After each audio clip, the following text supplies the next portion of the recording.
everybody. Welcome to another episode of the Dark Art Society podcast. My name is Chet. I'm your host. Here we go with another episode. This week, whoa, shit. This week we have a chat with Xsullo again. My friend from the NFT world. So there's a lot of NFT talk. Sorry. But a lot of art talk, and he's a fun guy to talk to, and he's a great artist. So it was good. And I also talk a bit about some of the problems I have in the NFT world, or some criticisms, I guess you could say. So it's not all just rainbows and unicorns. It's a good conversation. He's a cool guy. He's a really nice guy. So it's always cool talking to nice people. That's coming up. What else is going on? Let's see. I'm just working as usual. Got some paintings. If you're watching the video podcast, you can see I started this commission I've owed for years now. I'm still trying to get these done, trying to get my tool posters done. I needed some money, so I had to have another sale on my website. That's actually still going on. There's resin casts and one-off resin casts and these cool pen and ink puzzles. I did puzzles before, but they were kind of like Sharpie sketch puzzles. These ones are India ink detail pen and ink drawings. So that's at chetzar.bigcartel.com. If you want to support my Patreon, it's patreon.com/Chet Zar. And if you want to be a supporter of the Dark Art Society, you can join at patreon.com/Dark Art Society and join for $1. And if you join for $5, you can get entered to win a free skull from the Skull Shoppe. That's SkullShoppe.com. And they make amazing skulls. They are one of the show's sponsors now. There's the skull. Can you see it? Well, you can't unless you're watching the video podcast on YouTube. Is anybody watching the video podcast on YouTube? I don't even know if anybody's listening to this. You know, the Patreon is kind of seems like it's topped out a bit, or else it's just slowed down, maybe because of the economy. And it gets about the same amount of views, listens. So, and I don't really hear from people. It's really weird doing this podcast because every once in a while I'll hear something nice. And Randall Perkins will, I know he's listening because he always helps me out by telling me who the last name I read off. People that join the Patreon. But for the most part, I don't hear a lot of feedback. So let me know if you have any feedback, or if you're listening, if you're out there. I don't know what to do to grow this thing, or maybe it shouldn't grow anymore. I don't know. Maybe it should just be a small thing. I don't know. Anyway. Yeah. So what else though? That's the dystopia book. I'm working on studies for the paintings for my show in October. Working on all kinds of different things. I'm just bouncing around all kinds of different things because I have so much stuff that I owe and stuff I need to do. And there's a terrible heat wave happening in California. It's like 99 today. Sucks. I hate it. Really just saps my energy. I'm not a heat person. My mom was the same way. Okay. Here's the other thing. We have another sponsor, and that is Beautiful Bazaar Art Prize. And so I'm going to read the bullet points of the Beautiful Bazaar Art Prize because it is now open for entry. Beautiful Bazaar Art Prize 2022. In case you're wondering, the Beautiful Bazaar Art Prize is an annual non-acquisitive art prize celebrating diversity and excellence in the representational visual arts. This international prize is open to artists in any country and covers all static mediums, traditional art media, digital art media, and photographic media, and all styles from realism and hyperrealism to dark art, pop surrealism, and lowbrow. There's over $57,000 in cash and prizes to be won, as well as a global exposure and the chance to exhibit at Modern Eden Gallery in San Francisco. Grand prize winner will receive $13,500 in cash alongside a host of other prizes. There are also a host of prizes for second and third prize winners in each category. It's worth noting that the Beautiful Bazaar team look at every entry. It's the best way to get your work in front of them, including the editor-in-chief, Daniela. I don't know how to pronounce her last name. I'm sorry, Daniela. So I won't say that part. On top of that, the 110 finalists will be automatically entered in the People's Choice Award, where general public will vote on who they want to win. So there's 2 chances to be a winner. For more information regarding award categories, the full list of prizes, and how to enter, just go to beautifulbazaarartprize.art. It's easy. Just enter the best work from your existing portfolios. No need to create new work even.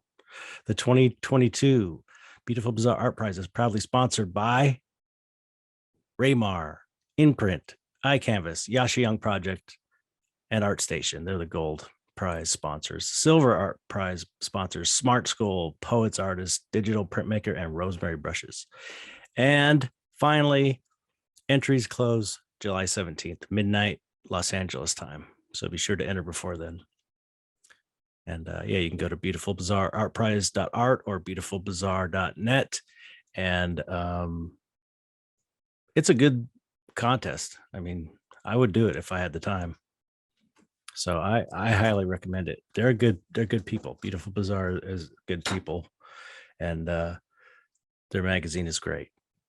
And they're the only game in town for dark art, pretty much, as far as I'm concerned, or as far as I know. I don't think there is. I don't think anybody's even doing magazines really anymore. Anyway, that's the sponsorship. I would do it if I was an artist and I had the time. If I was an artist, if I was an artist who had the time, I would absolutely do it. Yeah. So I guess that's it. Oh yeah, political unrest. Yeah, it's going to be a crazy summer with all the political stuff going on and the extreme heat. This is just, I don't want to say it can't be good, because I think it's going exactly the way it's supposed to go, but that's just how I am. But it's going to be painful. How about that? It's looking like it's going to be painful. There's lots of ugly stuff happening right now in America. But anyway, that's where dark art comes in. We reflect it. We show other people that they're not alone in feeling scared about things and bad about the state of the world. So this is our time. This is our time. So make the most of it and make some amazing art. All right, let's get on with it. Oh, new subscribers. Oh, I almost forgot. There's only one new subscriber, and that is Tyler Vance. Thank you, Tyler Vance, for subscribing. If you can get in the Discord as well if you join patreon.com/Dark Art Society.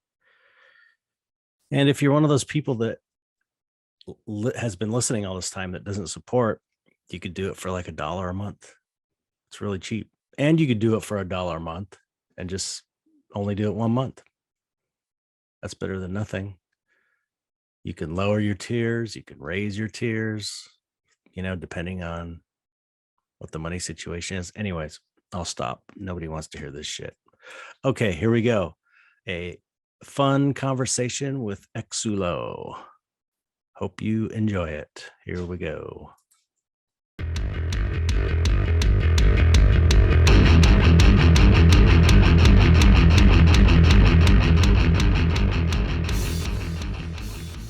Hello, Xsullo. Hey. What's up?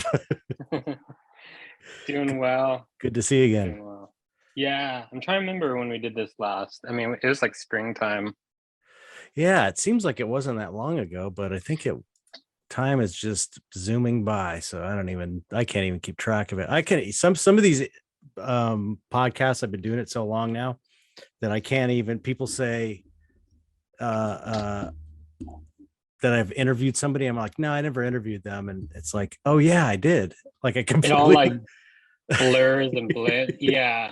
it's I mean, how crazy. many how many have you done now? This will be like 249 or 250 or something. So it's That's a lot. awesome. Yeah, it's a lot.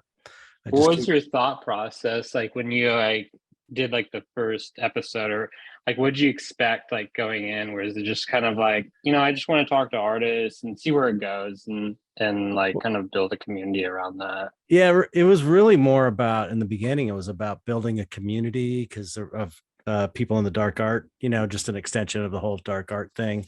And I started it with my friend Mike Carell, and it was just me and him talking about different things that we are interested in that kind of related to dark art. And then after, I don't know, 80 episodes or so, he had to bail on it. So then I was like, Mhm. okay, I can't just talk by myself. I'm barely, not really even good at talking with people, really. So it's Yeah, I like, know what you mean.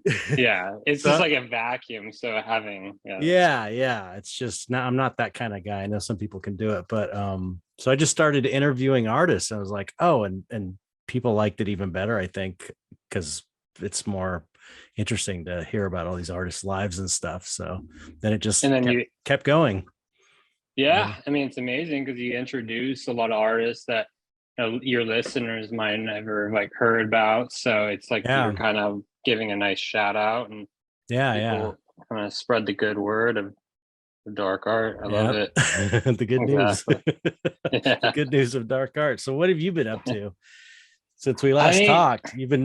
I know you've done some pretty cool big projects and stuff. yeah, yeah, since we last talked, I mean, like this year, how it's been. It's been kind of a crazy year with everything Oh like my God. happening. Yeah.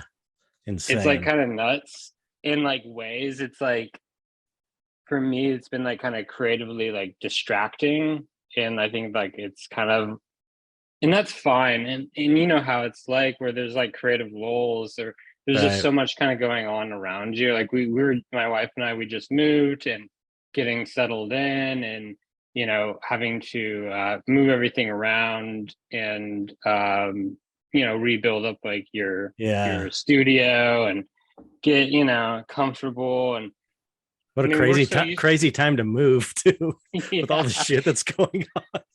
But like we, like my wife and I kind of consider us like as like for the past decade digital nomads. Oh, And really? part of that's because of that term digital nomads comes from like the VFX industry, where people are they move where their job goes, which is Yeah. interesting.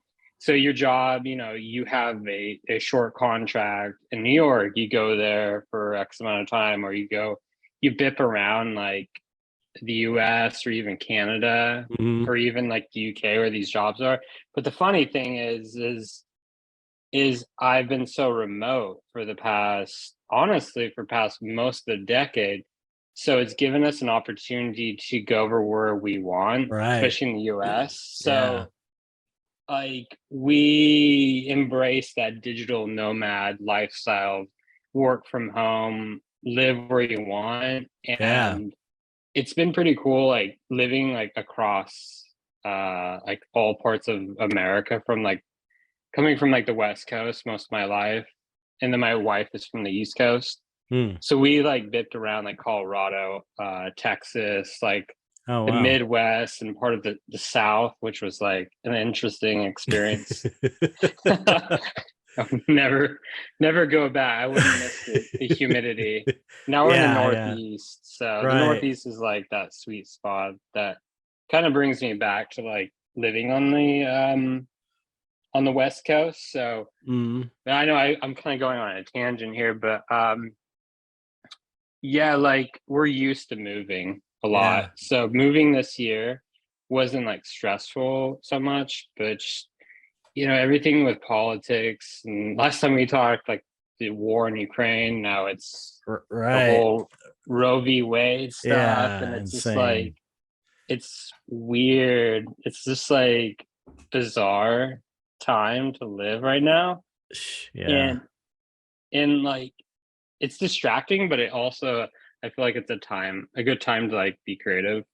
Yeah, So that's the one thing I keep thinking is like, man, things are disintegrating, society's kind of falling yeah, apart, but it's gonna make for some amazing artwork. That's usually when the good artwork comes out, like yeah, in the 80s when it was like the Reagan Revolution and it was yeah. things got very conservative. It's like that's when all the great punk music came out and all the underground stuff was awesome during that time.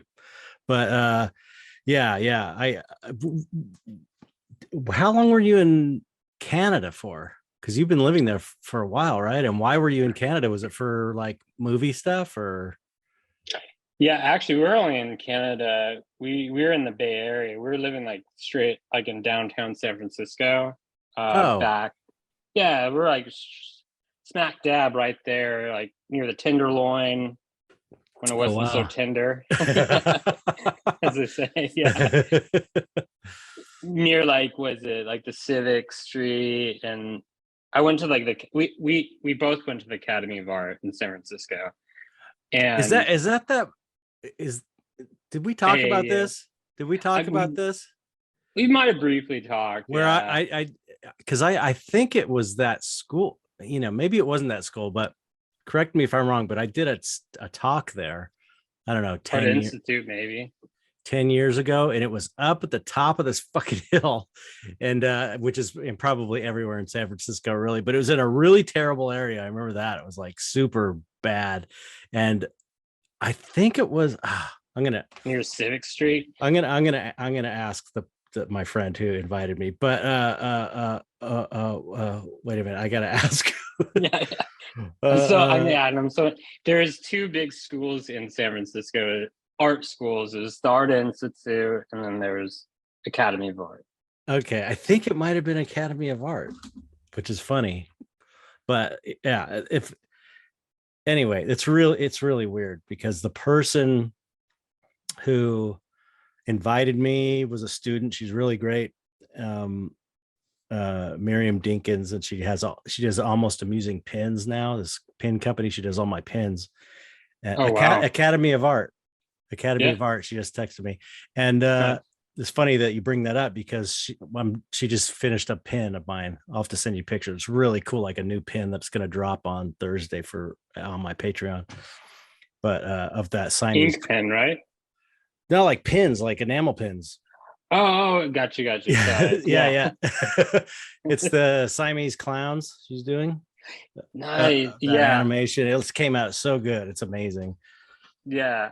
Dude, yeah, you killed it on that. Like that was one of those pieces that you sent over. I'm like, shit. I love it. I think it has a Oh, lot to thanks. say. Yeah, Yeah, it's timely. The one I'm doing now, I gotta send it to you. It's that spiral, the death spiral one. That one's like yeah. even more timely, I think, in a way. I I think it's a just time for dark art. I know it's just like dark art is just more relevant than ever now. Yeah. Um There was uh an artist that I was kind of sharing them on Twitter. I think it's like his name's like Rob something. And I shared it on Twitter like the other day. And it's like about this SCOTUS and the Supreme Court by Rob underscore Sheridan. oh And yeah, he's I like, follow that. I'm on that guy's Patreon too. yeah, okay. So does that guy like do like AI? Is that like a mix of AI and digital, like kind of Yeah, paint over? I think so. Yeah, because I think that guy did a bunch of he was like an art director for some Nine Inch Nails videos and stuff like Yeah. that. I believe an artist. Yeah, but he was doing those crazy AI images of the. Did you see the ones he did of like the or it wasn't it was maybe the Academy Gala? Awards or Met yeah, it's like yeah, Gala? it's that gala, the art gala thing. That was like so powerful and weird. It was so dark and creepy, but it was like amazing. I thought. See, I think the Met Gala needs to take note on that. Like, imagine a Met Gala, I like that's know. their theme, rather than like Victorian age Yeah, or right. Yeah. something silly and like predictable. It's just like straight from hell. Yeah. Like Met Gala. It's probably too close to the truth. They would never do Yeah. it. Yeah, they're like, we can't. I can just imagine Met Gala, but we can't do it. It's too much. I don't know if people get offended or Yeah, something right. like that. So you And so you I guess you've taken a break from work during all this time with moving. I'm sure you haven't been uh working much or doing any NFTs or any artwork with all this stuff going on, I imagine, right? yeah, like last few pieces, one of which like mostly focusing on like on super rare and just keeping to the 1-in-1 Yeah, artwork yeah. right now. That's what I'm Yeah, I gonna think focus on. yeah, like gut check. I think that's kind of where it's kind of nice to just kind of hone in and like focus on one piece as opposed to creating like a large body of collections. Mhm. Like so yeah, like I made a piece, I think last time we talked, I made like this piece Icarus that's on Yeah. like super rare. And then since then actually I have been working on a collection, but it's like I want to do like a limited series collection of about like maybe like 100 to 200 pieces. Hmm. And I can just say it right here what it is, because I kind of gave hints to it. But my wife and I came up with this idea of doing kind of more psychedelic, like butterflies, Hmm. doing a collection of like butterflies and kind of an homage to like butterfly collectors. So Hmm. we like made this 3D picture frame like you see in a butterfly That's a collection. great idea. Great Yeah, idea. so it's like a mix between like hyper realistic 3D picture frame, and Yeah. we can like make and do different kind of like picture frame variations, and then like all the butterflies are completely kind of like 1-in-1 variants, Yeah. like completely different. It's just kind of like it's very like therapeutic to actually work on, because I just put stuff together in 3D and like color and light it and play with lighting in 3D to make like the illustration of the butterfly, and then just kind of run with it. It's kind of one of those series that it's like I can just keep going and going and building Yeah. the Yeah. collection. So Yeah. That's I think it's a good cool. time. Yeah, it's Yeah. cool. It's a great concept too. It's like, I mean, is it a PFP kind of, or no, not at No, all? But they're kind of. no, no. How I do mean, you people. judge what a PFP is versus an addition in a way? It's like, if you know what I'm saying? Because there's a point where Yeah. it's like, it has to do with the numbers of them created maybe, and whether they can be used as a PF, like a profile picture. I mean, I don't know. It's weird. I mean, as far as like I can tell, like I've made NFTs that were open editions, and even like 1-in-1 artwork I've created on Super Rare, that collector would use it as their profile picture. Right, but it's not a PFP, or I guess, or okay, maybe I'm confusing generative art with PFPs. Is that where I'm getting confused? Because like the Yeah, apes like are I, generative art, right? Where it's like it randomly shuffles yeah. everything I together. know people are like asking me like, are you going to do a generative like? I'm like, I think that what they mean is like Bored Ape, and where it's like a collectible of over 1,000 to like 10,000, which Okay. seems like a Yeah. ridiculous amount. Yeah, it's insane. So I think PFP is like a broad word, like because I Okay. have and you have your own PFP. We have Right. our own PFP as identities, but I think it's yeah. I mean, people can correct us if we're wrong, but yeah, generative art is what I assume, where it's like they build assets where it's like a hat, a this, a that, a Yeah, the eye, like different sets outfit. of eyes, colors of eyes, different little things, and then an AI or a program assembles them all, distributes them on the blockchain as part of this collection, and then it creates the artwork that way based on all these assets that were created, correct? Yeah, pretty much. I mean, I think it mirrors and maybe is inspired by. Oh no, I just gotta. I got a phone. I don't know if that popped up. Yeah, sorry about that. I'm That's gonna okay. like turn my phone I off. just heard a Actually. little blip. It's no big deal.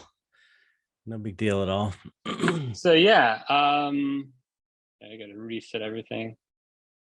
I can just see myself now. Oh, I can see, everything's fine here on this end. So, Okay, cool. So yeah, um, I think it was yeah, generative art and the Bored Ape and all that stuff was like probably inspired by like I always think like baseball cards, but also like Pokemon, you know, the right, different like Pokemon characters and right. everything. So Okay. So maybe a yeah, bit of Japanese culture. yeah, that makes sense. That because it's still like hard to understand everything. I mean, I've been in like 6 months now, I guess, and it's still, as much as I kind of feel like I know what's going on in general, it still can be confusing because it's like there's no, it's so new. It's There's hard. no like definitions and Yeah, it's not like, guidelines. yeah, exactly. There's not like a playbook. It's sort of like everybody's opinions on different things, but um it's, that's the thing. It's just, when it's a new field or whatever, it's going to be confusing at first, but so it's, yeah, that's a good thing to think about, fine art versus collectible, like, Mhm. a fine art sculpture versus you can't see it, but I've got like a thing bust I did Fantastic Four for Sideshow Collectibles. That's like, it's Nice. like, it's art, but it's more of a collectible than it is a bronze fine art sculpture in a way. You know what I'm saying? So Gotcha. Yeah. I could see the difference there. That makes sense to me. So, but you're making what these butterflies is more like a limited edition prints or something, or one of, they're not one of ones, but they're like an addition. Yeah. They're A an addition. series. Yeah, a series, right? A I series of digital paintings, basically. like who I think of is like Damien Hirst for like the past, I don't know, a few years. He's been doing these like cherry blossom trees where it's all like one theme. So Right. it was inspired by cherry blossoms for whatever reason he was talking about. And like it's pretty cool like watching this process like on Instagram. But he Mhm. has like the long paintbrush Oh yeah, and yeah, I have seen that. yeah, he even like these dot like paintings Right, he's making, but he like throws paint on.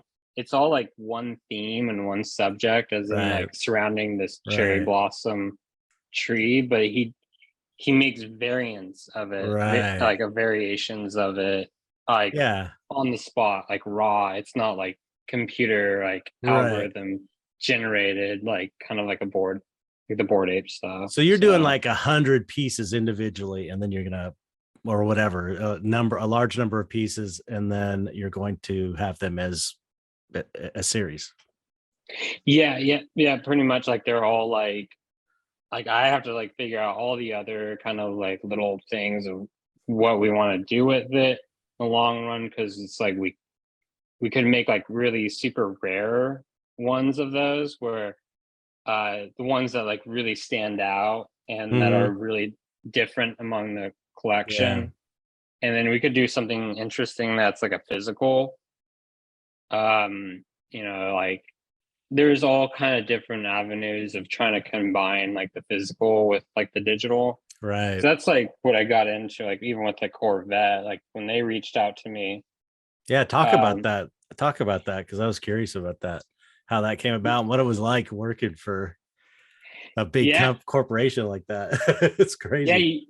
Your initial thought was it's like, oh, is this going to be like client work? Is this going to Right. be, exactly? So it ended up not being that, and they were super gracious and super like open minded, and we're like, we want to respect your vision as an Yeah. artist. That makes all the difference. Someone coming to Yeah, you as an artist, as opposed yeah, to, hey, I need to hire someone to deal with, or to do this art for my promo or whatever. It's totally a different trip.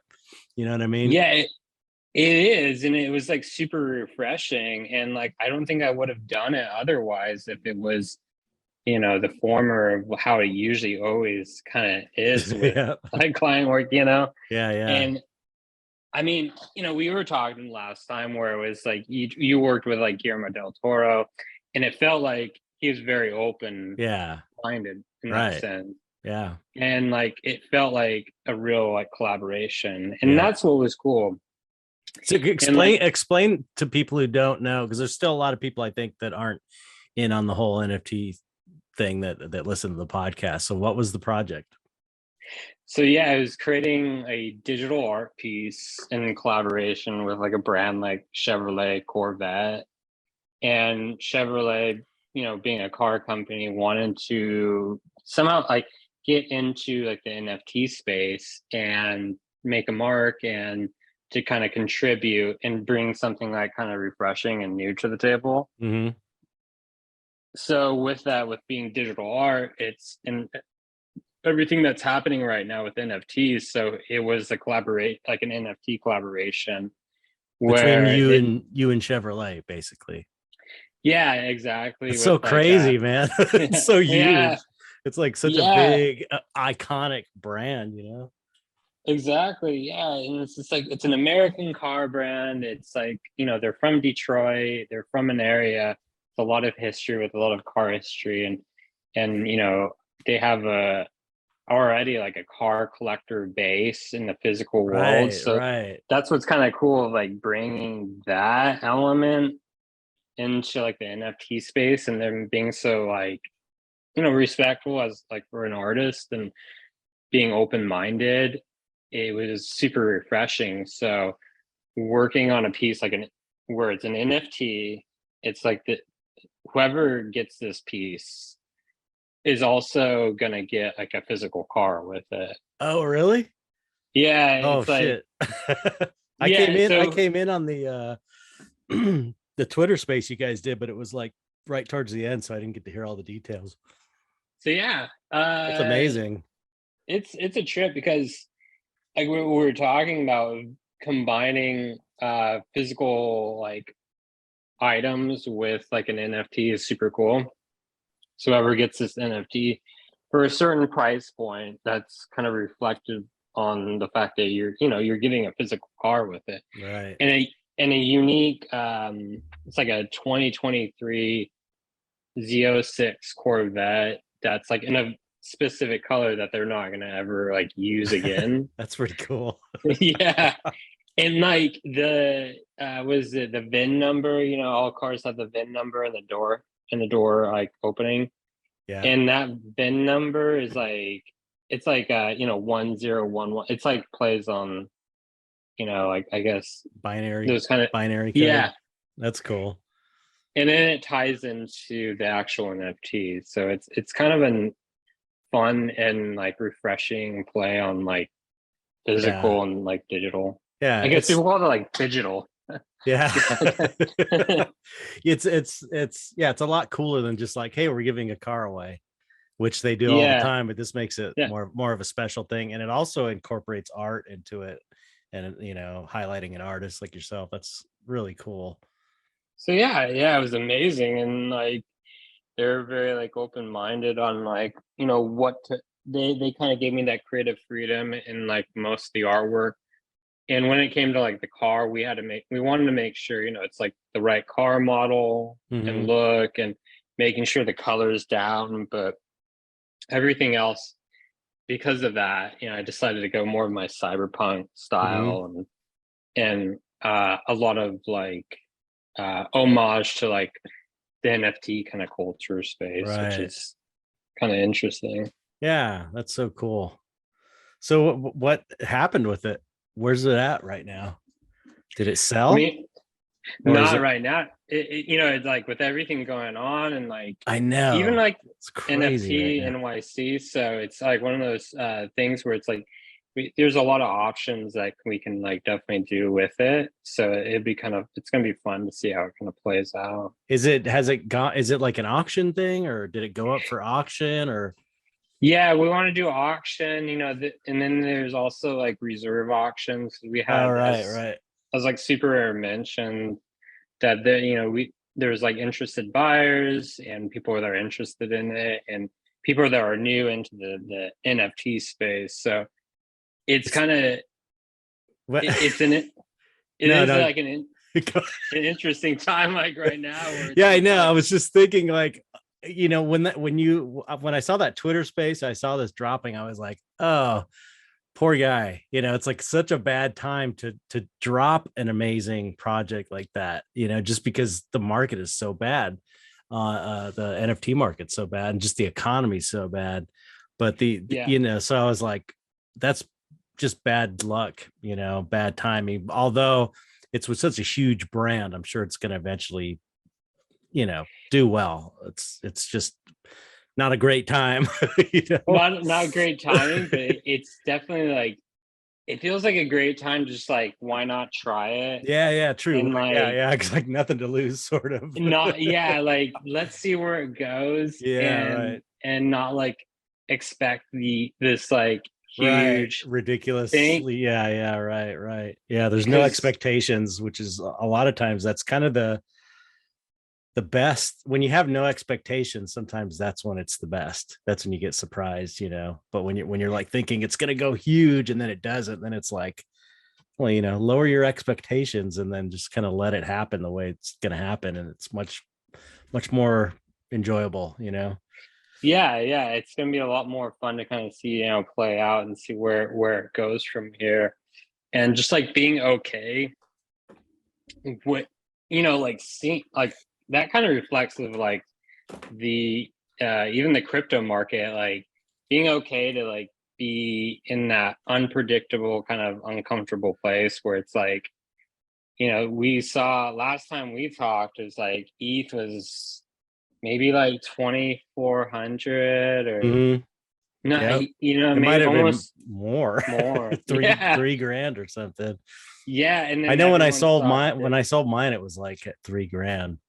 You Yeah, you and know. then like seeing it dip was just like, I don't think people maybe didn't expect that, because of like a lot of it was like inflation, and then something happened in like the crypto space. So being aware that like it's known knowledge, and I think Chevy even acknowledged that, like in one of their articles, that like we understand like it's in a volatile time, but because of like that collaboration, it's just so exciting just to just do it, Oh yeah, and it's cool to do. rather than wait. Yeah, it's cool to do stuff when the market's like this, because for artists like us, we're not these like speculating traders. I mean, maybe you do that, but it's like we're here for the art. We want to, we're here to make cool artwork, and and and that's first and foremost. It just happens to be a place we can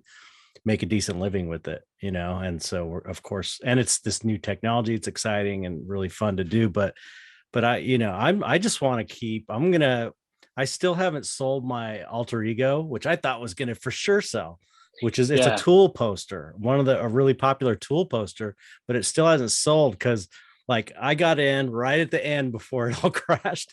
And so I sold. My price got high, like pretty high, 3.15 ETH at the time, yeah, which was crazy, sick. crazy for me. Yeah, Not nothing compared to the kind of money you were getting, but for me it was like huge. it's awesome. And then it just, the market went down, and now my piece is sitting there, and I'm like, I don't give a shit. It's like I'm just gonna let it sit there, and eventually it'll sell. It's like I'm so used to this in my life. Like I posted the picture of that soft spot sculpture I did, which is like the first fine art piece I ever made, and it took 10 years to sell that thing. It's just like Yeah, this is the art market takes fuck, a long man. time. I'm not like this posting something and having it sell right away is like totally weird for me, so I never expect it. So I've got this one I'm dropping tomorrow, that death spiral piece. I finished the audio, and I'm just trying to compress it right now to fit it on super rare, but I'm dropping that tomorrow. Probably won't Yes, sell, but I'm just doing it because it's a cool piece, and it'll be up if in case anybody wants it. you gotta get it out of you. It's Yeah, just so like, I gotta get satisfying. it out. Yeah, Yeah, yeah, exactly. Just getting out and putting it out there yeah. into like such a new market is like super satisfying, and knowing that it might not sell. I think you made that tweet and mentioned like a couple months ago of like, because of like crypto winter and NFT, like bear market lingo, and you're Mhm. like, I think you were saying like I am like used to like dealing with this Oh where I yeah. put a painting up and it, yeah, like 10 years, like that. I mean, I think you're pretty prepared and with all your experience. So Yeah, this is coming nothing. into it, because like I was gonna mention like Coldy. Coldy is like OG Yeah, yeah. NFT artist, and you're probably aware. And he mentioned that like he had a piece up back in, this had to probably be like, I don't know, 2019. He had a piece up, didn't sell for a couple years until he found the right buyer. Right. Yeah, And especially with, I would say especially with dark art too, because nobody buys dark art unless they're into that sort of thing, because it's like it's an yeah, automatic barrier. Whereas like I think other genres that are outside of the mainstream, but maybe not quite as extreme as dark art, they can like still there's more buyers to pull from, yeah, whereas dark art is so at least kind of what I'm doing, it's so weird that the only people that especially. buy it are the people that think it's cool. They're not going to buy it to speculate, you know what I mean? Yeah, yeah, and like it kind of pulls things out, or like maybe a feeling, or it's more interesting in ways to look. I mean, to me to look at, but I always think like if these people have like kids, Oh like, yeah. and it depends. Like you can totally like I was raised on like Tales from the Crypt Right. and X-Files like as a Yeah. kid, and like just used to like creepy shit. Yeah. Um, Yeah, it's yeah, normal for us, but we forget yeah. that everybody doesn't feel that way. I'll tell you, like one thing I get a lot too is like, oh man, I wanted to buy that painting, but my wife won't let me have it, which Oh is yeah, always a bummer. yeah. It's like, I get it. I get it. Anytime I paint a clown, if I do any kind of evil, weird clown, and it's like, I'll have stuff sort of sitting against walls in the living room just to store it. My wife is like, turn that painting around. She does not like looking at it. She's like the OG clown hater. She's the first person I ever knew that hated clowns back when we first met, before it I was like wonder popular to hate clowns. how did she feel about like it and all that stuff. Was it she like li- one of she those? loves it, but it's like, she thinks it's the scariest thing ever because it's such a scary, It is a creepy scary. clown. Just Yeah. I got for her birthday, I got her this book a few years back called 1001 Clowns. It's such a great book because it's just got real clowns throughout history, and it is so disturbing and weird. Wow, I love it. I love It's so amazing. I that. think it's a Taschen book. It's a really great book. I have it somewhere. I probably have it here. I just can't see it. Yeah, I think it's called 1001 Clowns. And it's an art book, or it's like a photography book It's like or a something. photography book. It's just about clowns. It's just all clowns. It's got some paintings and stuff, clown paintings, but a lot of cool old photos that are just like, oh my God, it's so disturbing. So I weird. think I got to get this from my wife. I think my wife loves horror, and I think she would have appreciate that kind of Yeah. stuff. It's a great book. It's a great book. I'll Yeah. definitely check it out. So yeah, I'm like, I've seen people fleeing the space. Because Yeah. for people who don't know, I'm sure everybody knows by now, but crypto took a huge dump along with the stock market. The economy's terrible. So stuff was selling fairly regularly in NFTs until this crash. And it's funny to see the people that have been in a while are just sort of like, okay, this happens. And then the newer people that came in and were like selling like crazy, and then it just dumped, are just like all hating on it. And like, I know there was that one guy, I forget, I don't want to say who, I guess, but that one person who was kind of well known was like, made a bunch of money selling NFTs.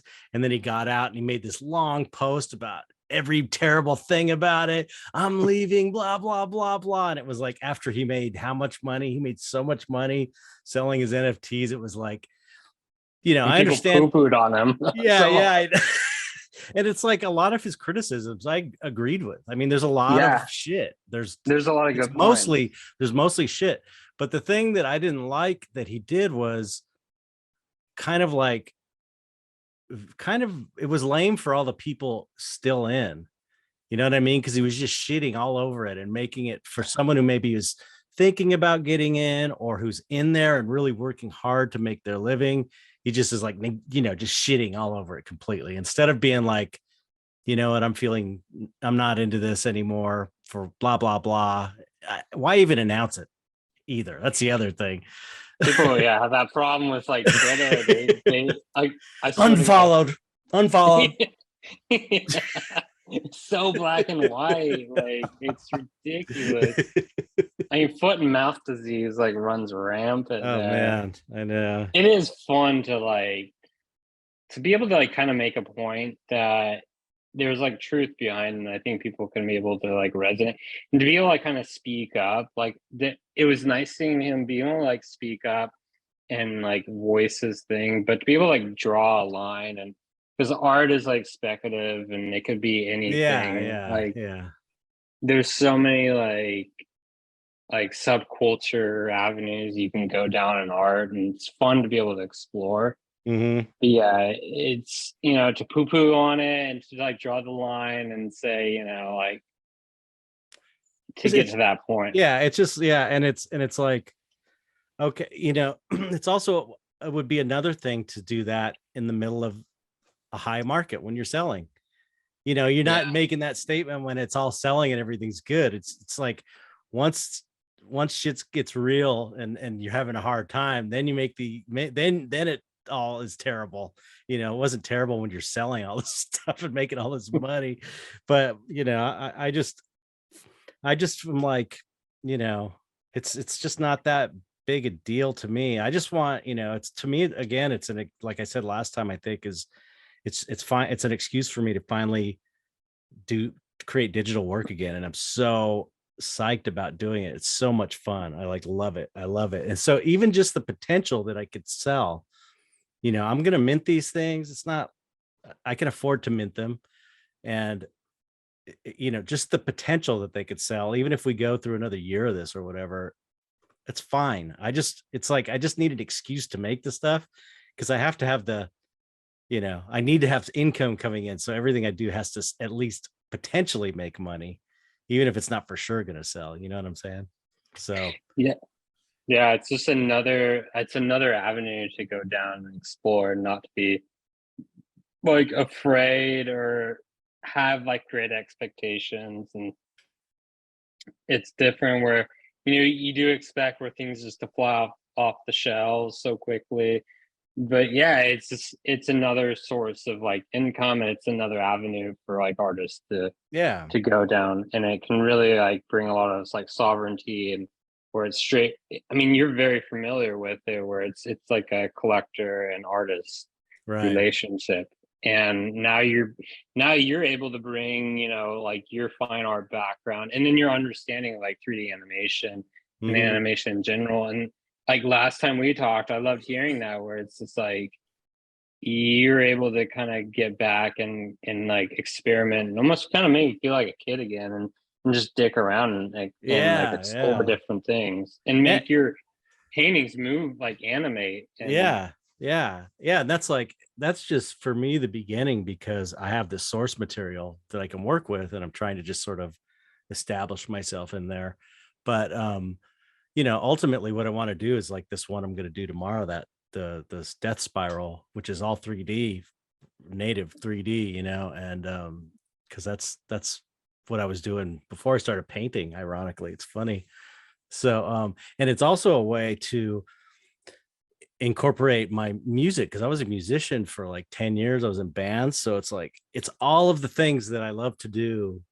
I have an opportunity to put them together to make an art piece. And that to me well, is it's just so like fun. so Yeah. stoked about that, you know.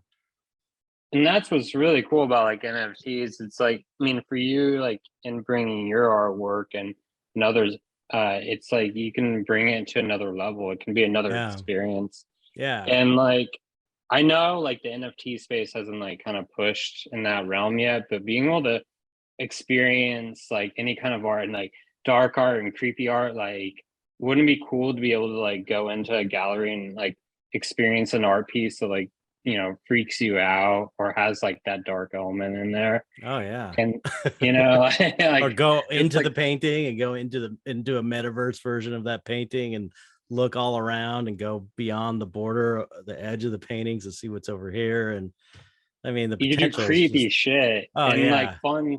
It can like go in so many ways, and I can just totally see like a place definitely for like morbid dark art. And I mean, I would love to be able to like experience of like some sort of like digital installation where like you were talking Oh about where you man, go yeah, beyond the painting and you yeah, walk around and shit jumps out or yeah. anything that's super creepy. I'm telling you, man, one time I had this, it was years ago, probably at least 10 years ago, maybe longer, 10 or maybe 15 years ago.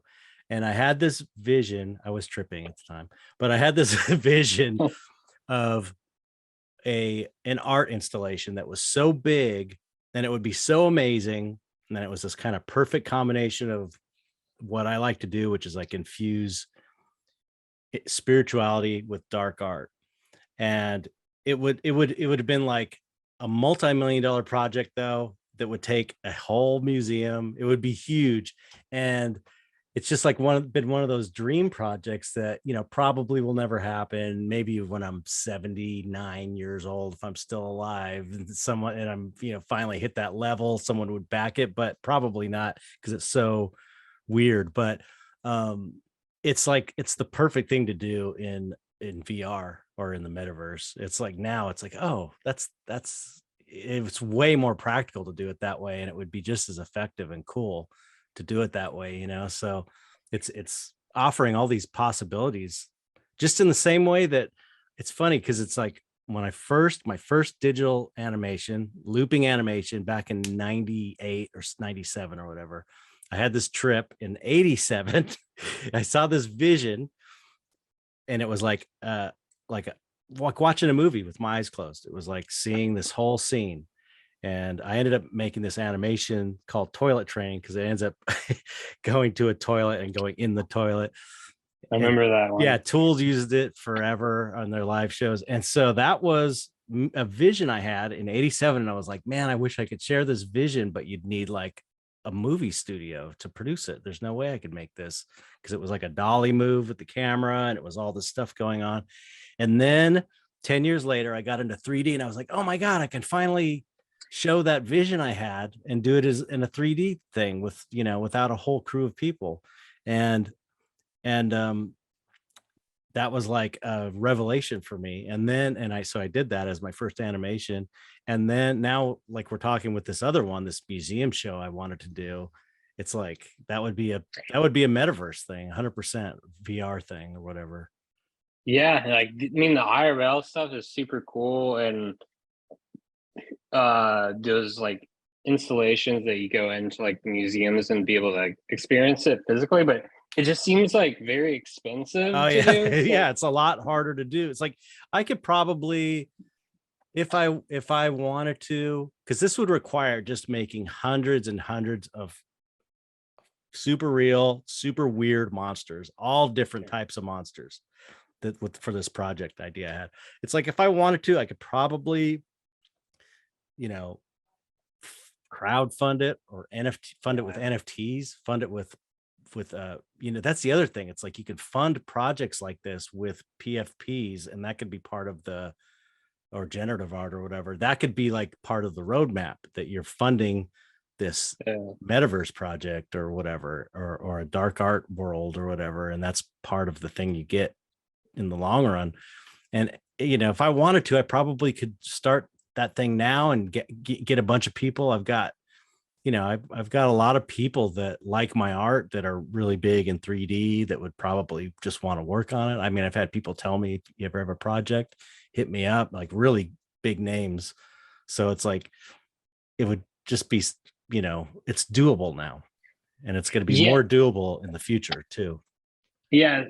Especially, I mean, if you're going virtual, full virtual, like Unreal Engine, like I imagine, like right now, a year ago or so, Radiohead came out with a VR Unreal Engine experience. Really? I didn't Yeah, even know and that.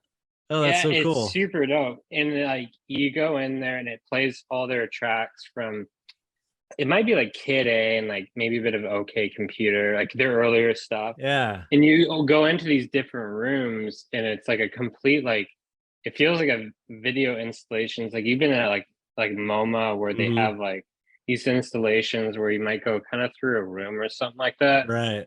But it being an Unreal Engine, it's just like it's expansive, it's immersive. It's the same feeling that you get at a Yeah. museum, but it's like endless virtual like experience. Right.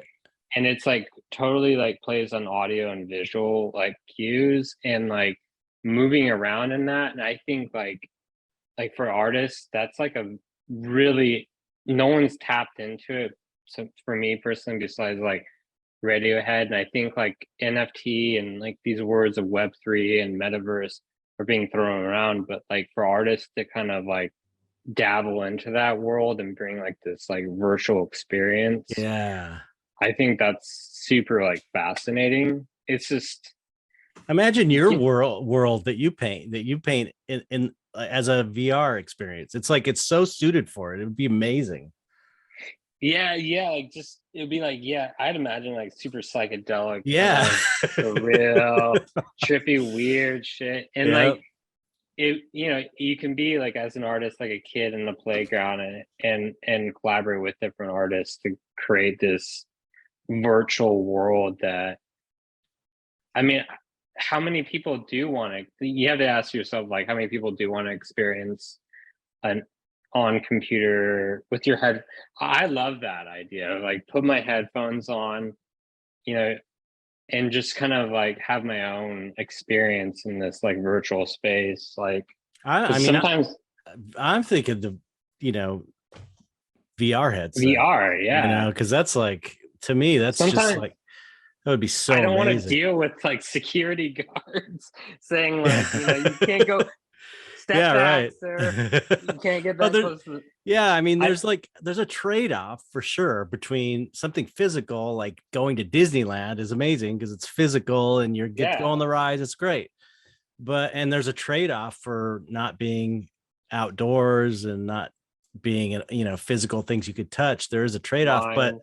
yeah, lines, parking, but uh, but I mean, there's good things about the physical thing, but yeah, there's all these like lines, parking, a finite space, you know. And if you do VR, you could literally make it so big that people could never even explore the whole thing. You know, there's just so much potential, It and it's really is. so Yeah. exciting from an artistic But standpoint. yeah, and like just being realistic, it's just like there's people out there that want to be like IRL. They're like so Right, right. demanding, and that's fine. Yeah, It shouldn't be like, to each their own. Like I right. love the idea of virtual experiences, and I'm not really into like lines and people breathing their own, each other's Yeah. breath. You know? Me either. Yeah. Or being in LA, And it's like parking and even just driving there, you know, it's yeah, like it's almost ruins the whole thing having to deal with parking and the traffic and everything, kills you the know. vibe. Yeah, completely. Yeah, yeah. Like I'm telling you, it is an interesting avenue, and maybe people aren't ready for it, but I think it's like inevitable. I don't know. I think so too. Global warming is gonna keep everyone inside. Yeah, This is it's kind of true. I mean, that's a good point too. It's just like, I mean, not no not, you know, obviously that's a bad thing, but it's the reality, and it just happens to be one more thing feeding into that. Isn't that fuck render guy doing something like that? Do you know that guy, the NFT dude? oh yeah. Fuck render. Like, yeah, we've been in contact, worked on stuff, and Isn't he doing like a VR environment that he's designing and creating? yeah, he did a fuck render verse actually Yeah. back early 2021. He dropped on Nifty Gateway and did this whole Unreal Engine like virtual experience. Super cool. Like that is kind of like totally like in the right direction for Yeah. like URL virtual experience where people can. walk Right. around and enjoy the art. So I think yeah, he caught on to that, and I think he was hinting it to people. I remember like back when he first was like hinting it, I was mentioning like, oh man, you're pushing the Unreal Engine stuff, and he wanted to keep it so like hush hush, and was Right. like, shit, you figured me out, man. Got to it, and it's pretty obvious that like people want to kind of experiment in this Unreal Engine environment because you can do these virtual experiences for like art installations. So I think that's, to me, that's going to be like the go-to tool is Yeah, oh, yeah, Unreal yeah, Engine. yeah. I definitely. It's like I want to learn it. I want to learn Yeah. it, but I don't know how hard it is to use. I mean, compared to other three. I mean, I guess it's 3D is kind of difficult, but then again, a project that big, you probably, you might need help anyway. From other people who are really good at it. Yeah, You know, I tried messing with it. It gets funky, like does it? trying to like uh recreate your artwork that's, it feels so like traditional in ways, and Right. trying to bring that into a virtual space, it gets like you kind of have to like approach in a kind of a full 3D scale, and then maybe introduce like 2D paintings displayed that could be animated, that Right. the viewer can kind of walk around, because that's Yeah. what like Radiohead did, is there was some 3D elements in there, but then there was a lot of stuff that was like on screens and being animated with Right. like sound and everything. So Yeah. Yeah. The pretty dope. potential's huge, and the technology's Yeah. just keep growing. So how long? When did you start? When did you get into NFTs? What was your first? Like what year? It was, yeah, late 2020. And Okay, it which is like I 10 think, years in yeah, NFT time or in real life or whatever. exactly. I feel like Gandalf. It feels so, yeah, like another time and place. But you kind of like look back on it on fondly, but you don't want to like focus on it too much, because it was during that time of making like art, it was about the art, and it wasn't Oh, so it about had PFPs. really? Yeah. Yeah, And I if it see. was about PFP, it was just CryptoPunks. And that Right. was it. And maybe Yeah. like was it like Crypto Kitties Right. Yeah. that Yeah. came out, But that was and it, like huh? that was it. And people were doing a lot of cool shit, and experimenting, and I guess it, in ways, like the community was smaller back then. Um but then again, it still feels small I as know. like the Right. art community. Yeah. And then Beeple happened, and that on ramped, and all Uh, eyes shifted. And then it was like a domino effect. It was like Beeple in early March, and then in April it was the Bored Ape Yacht Club stuff, and then it just kind of exploded from there, and everyone wanted to do PFPs. So like right. PFP was like becoming flooded and mixed in with like the artwork. So Yeah, it's just it's made it so I, it's too much for me. It's like there's so convoluted. yeah, yeah, And exactly. It's so convoluted and like there's just too much of it. And it's like you can't even tell what the fuck is going on, up and really. down, and It's it just it yeah. feels oversaturated Yeah, in completely ways. oversaturated. And the thing that bugs me, I have to say about the whole PFP thing is Hmm. okay, it's a great idea, Yeah. but people that just like, oh, we got to do something that's like a monkey or like an ape. That's just like, it's like be original at least, do something different. Have a good idea. Even the Bored Apes thing, it's like, I mean, it's like what I think about Bored Apes is, and it's, on its own, it's kind of this amazing phenomenon. It was just like this thing that happened. But but to me, I think, imagine if it had like a super amazing concept behind it and super amazing artwork. And I mean, the artwork's fine, you know, it's fine. People argue that it might not even. It's. I mean, I agree. Like, it's not.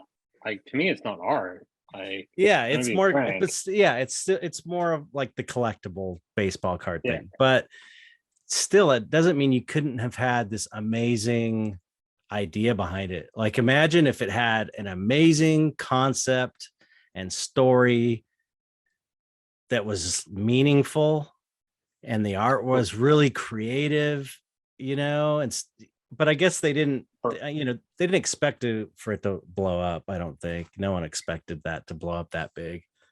Yeah, I think they might have just kind of like, like, this is funny. This is Yeah, interesting. I know, but it's like, I, you know, I don't know. I This just is think, memeable, and true, I true. mean, I mean, who am I to say they had this huge success? So what the fuck do I know? It's like they obviously did something right, but I just think the wasted potential, you know, of from an artistic standpoint, it's like, man, it could, you know, it could be what? amazing.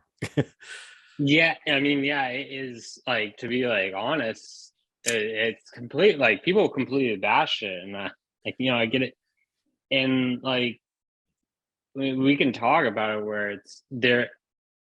The artist writer rips, and maybe Oh, I you know saw, about yeah, I that, saw about that whole thing. all of that stuff, and being Yeah. tied to that That kind of. yeah, I think that's such bullshit, man. I am Yeah, like, I watched that video and I was like, you know, far-fetched. yeah. I was like, I fell for a lot of conspiracies in the 90s when I was younger. And it's like, this is exactly like that same old shit where it's like, you know, did you watch the video?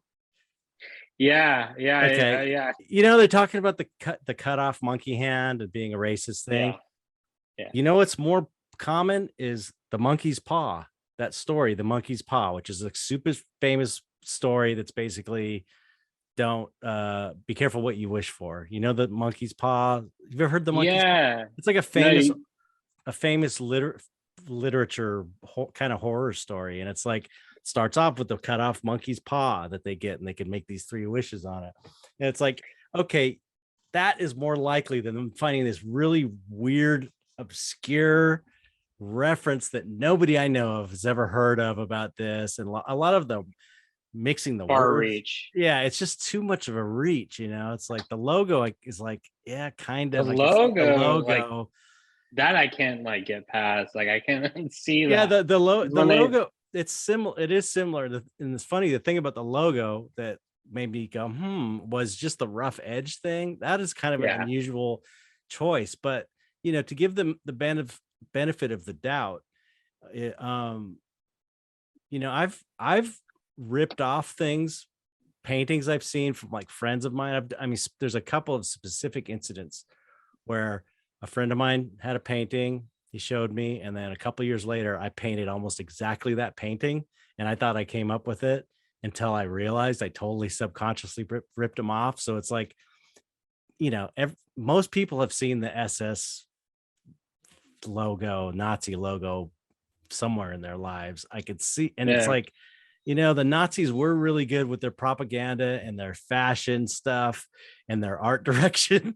I mean, it was like good. That's part of why they were successful, is because they had yeah. like really kind of the art direction was really well done, even though it was evil. It was like Yeah. it was well done. You know, it Not a was, good art direction. yeah, seriously. The Nazis had great art direction.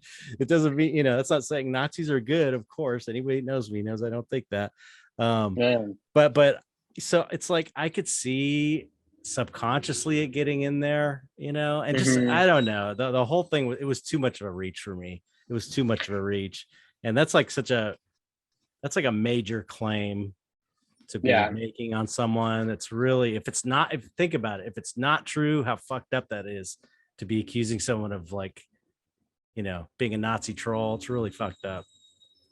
Yeah. I mean, yeah, on a macro level, it's just like we're all humans living on this little earth. And for us to kind of like cross connect and get inspired on accident, without intentions of it coming across, as Right. like a Nazi like emblems and everything like that, and just to kind of have fun and just like kind of play around and not with an ill intentions, but then people try to make these, Yeah, I it's mean, I just think, imagine if it happened to you or me, it would be yeah. fucked up because people are like calling them Nazis. It's like and the evidence is like, I just was like, man, I'm very skeptical. Like I said, I was kind of into conspiracies during the Bush years in Oh yeah, in the 90s, 9/11. yeah, and we're in the first Bush too, because it's like Hmm. I was at an age during the Iraq war. I was like, fuck, I hope I don't get drafted. It's like it was scary Yeah, back then, and I think that anxiety.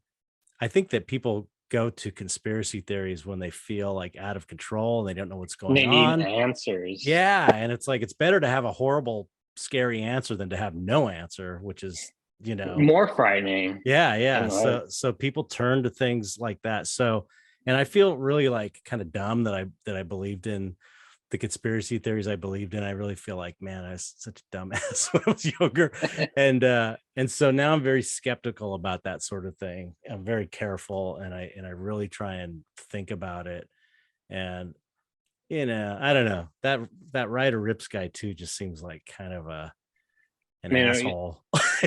yeah, what I don't get is like, He's a, if he's so offended or against Bored yeah, Ape, now he's making why this did he? Yeah, Bored Ape clones. He's doing Bored Ape why clones, is like, he cloning it? and Like, making a well, shitload of money. He's making a like bunch of that. money. It's like, Is it an artistic statement? Like, what is there a point? Like, yeah. It's like, it's whenever there's a lot of money involved, you gotta wonder about the artistic statement too. yeah, exactly.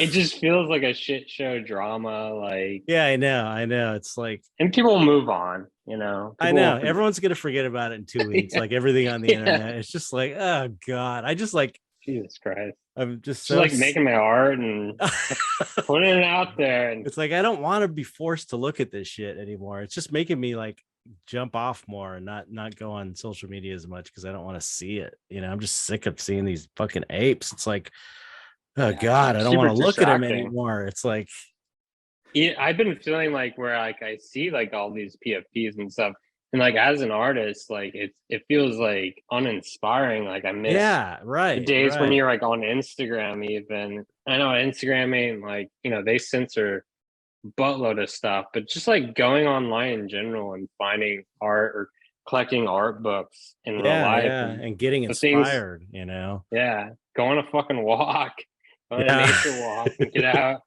anything, Yeah. watch a cool movie. Right.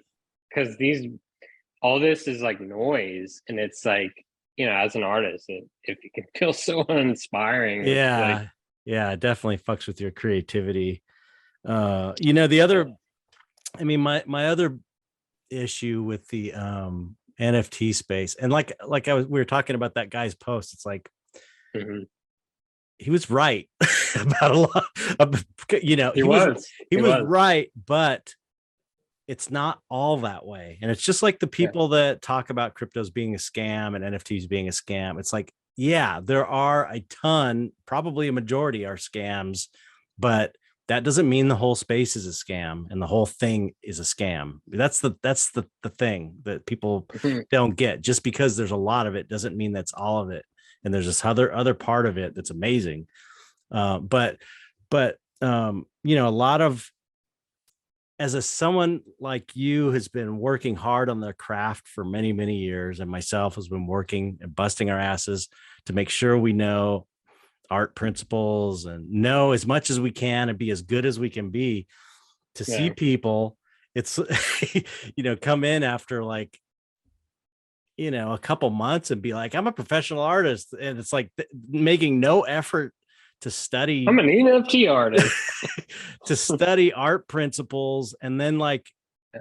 making something that's like just the proportions are wrong, or just simple stuff like they can't draw feet or whatever, things that artists go through. They go through these periods. They can't do ears.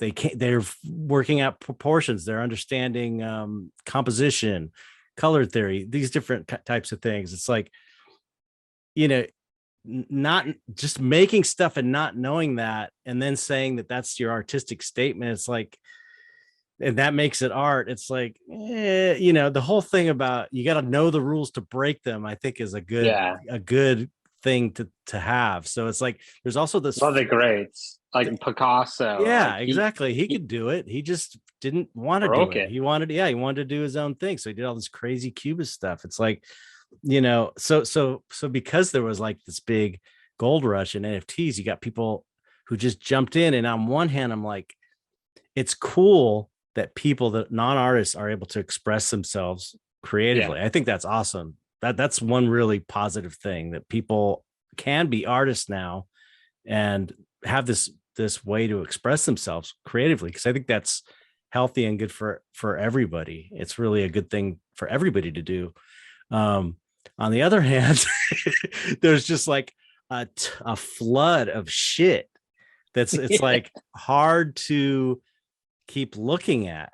It's like, when you know, it's when you know what good is, it's hard to unsee it. Yeah. It's like when you know what good is and what basically what right and wrong choices and what a better, it's like, it's painful to look at, because it's like, it just hurts you when you see it. Like, and it's like tons of it.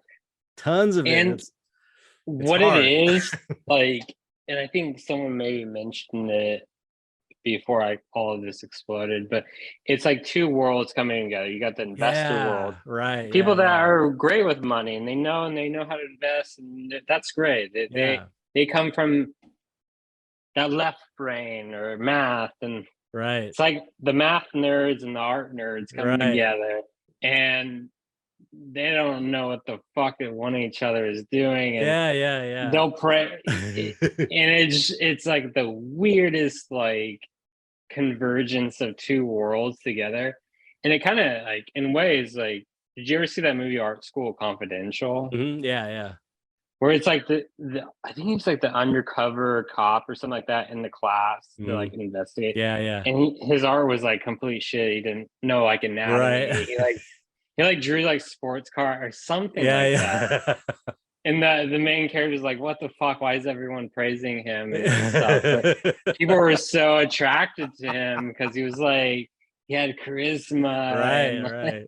But the art was just like, It's like it really gets into what is art and all of that stuff. But I think that, on the collector side too, a lot of these collectors like don't know anything about art because it's new for them, which is like, that's great. It's cool to I'm glad with a fresh eye, maybe. Yeah, or I'm glad they're interested, because they're supporting artists and stuff.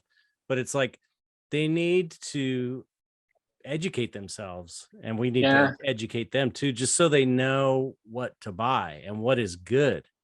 That's the thing, because people will buy something and they haven't developed an eye yet for what is good art. And it's like, you kind of have to develop an eye by looking, you've got art history, hundreds of years of art history to look at, to know what good art is now, you know what I mean? And it's like, so it's kind of an education thing, because when you have people, collectors with a lot of money that are just, they don't know what's good and what's bad, and they're just buying things. It's like, then it's putting people up that haven't put the time in, and that aren't necessarily, don't have a statement they're making really, or they're not really saying anything. They're not really contributing to the art world, the art space, because they're still learning, and they're so young, and they're still, or so young in this space, or so new, you know what I mean? Because it's like, you should be contributing something. If you're an artist, you should be contributing to art history in some way, like at the very least or really all it is by fully expressing your own creativity in a unique way that's just the way you would do it and no one else. It's like, that's the goal, I think. To be able to stand out and to people to kind of resonate and connect with the piece. For sure, like on this kind of deeper level. To be able to kind of like yeah, to connect and be provoked like that. I always think of what is it? Oh my god, I'm butchering the name. Something day off. Ferris Bueller's Day Off.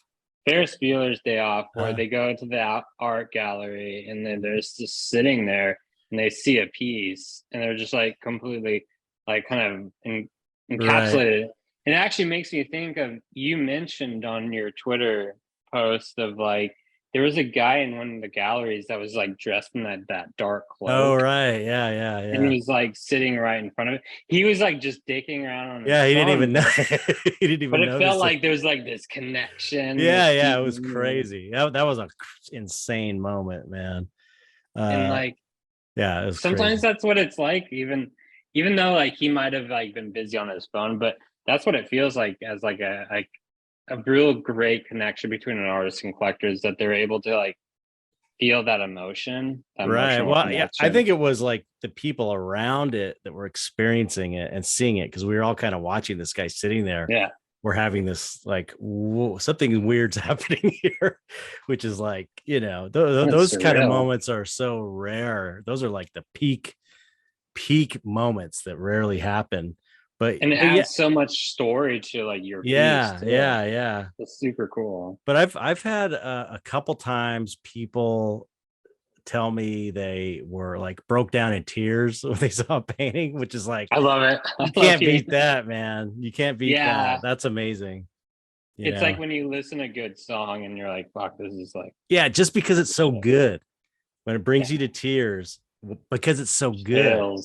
Yeah, and it's like, that's amazing when something, when you experience that as a person, and as an artist, you want to be able to recreate that for like the viewer. Absolutely. Yeah, that's the it's like, in a way I get I don't know if more, it's probably not true, but I feel like I get as much inspiration from music, creative inspiration from music to apply to my art, my 2D art, as I do seeing other great 2D art or whatever, what I'm saying, like fine art. Yeah. It just because I'm a music fan. So it's like any time I really like something creative, that just makes me want to put it into my artwork. It inspires me to create paintings or digital work or whatever. Make it multimedia. And I mean, that's what was super cool about like the NFT stuff. I know we've been talking a lot about it, but it's affecting the art world so much. I know.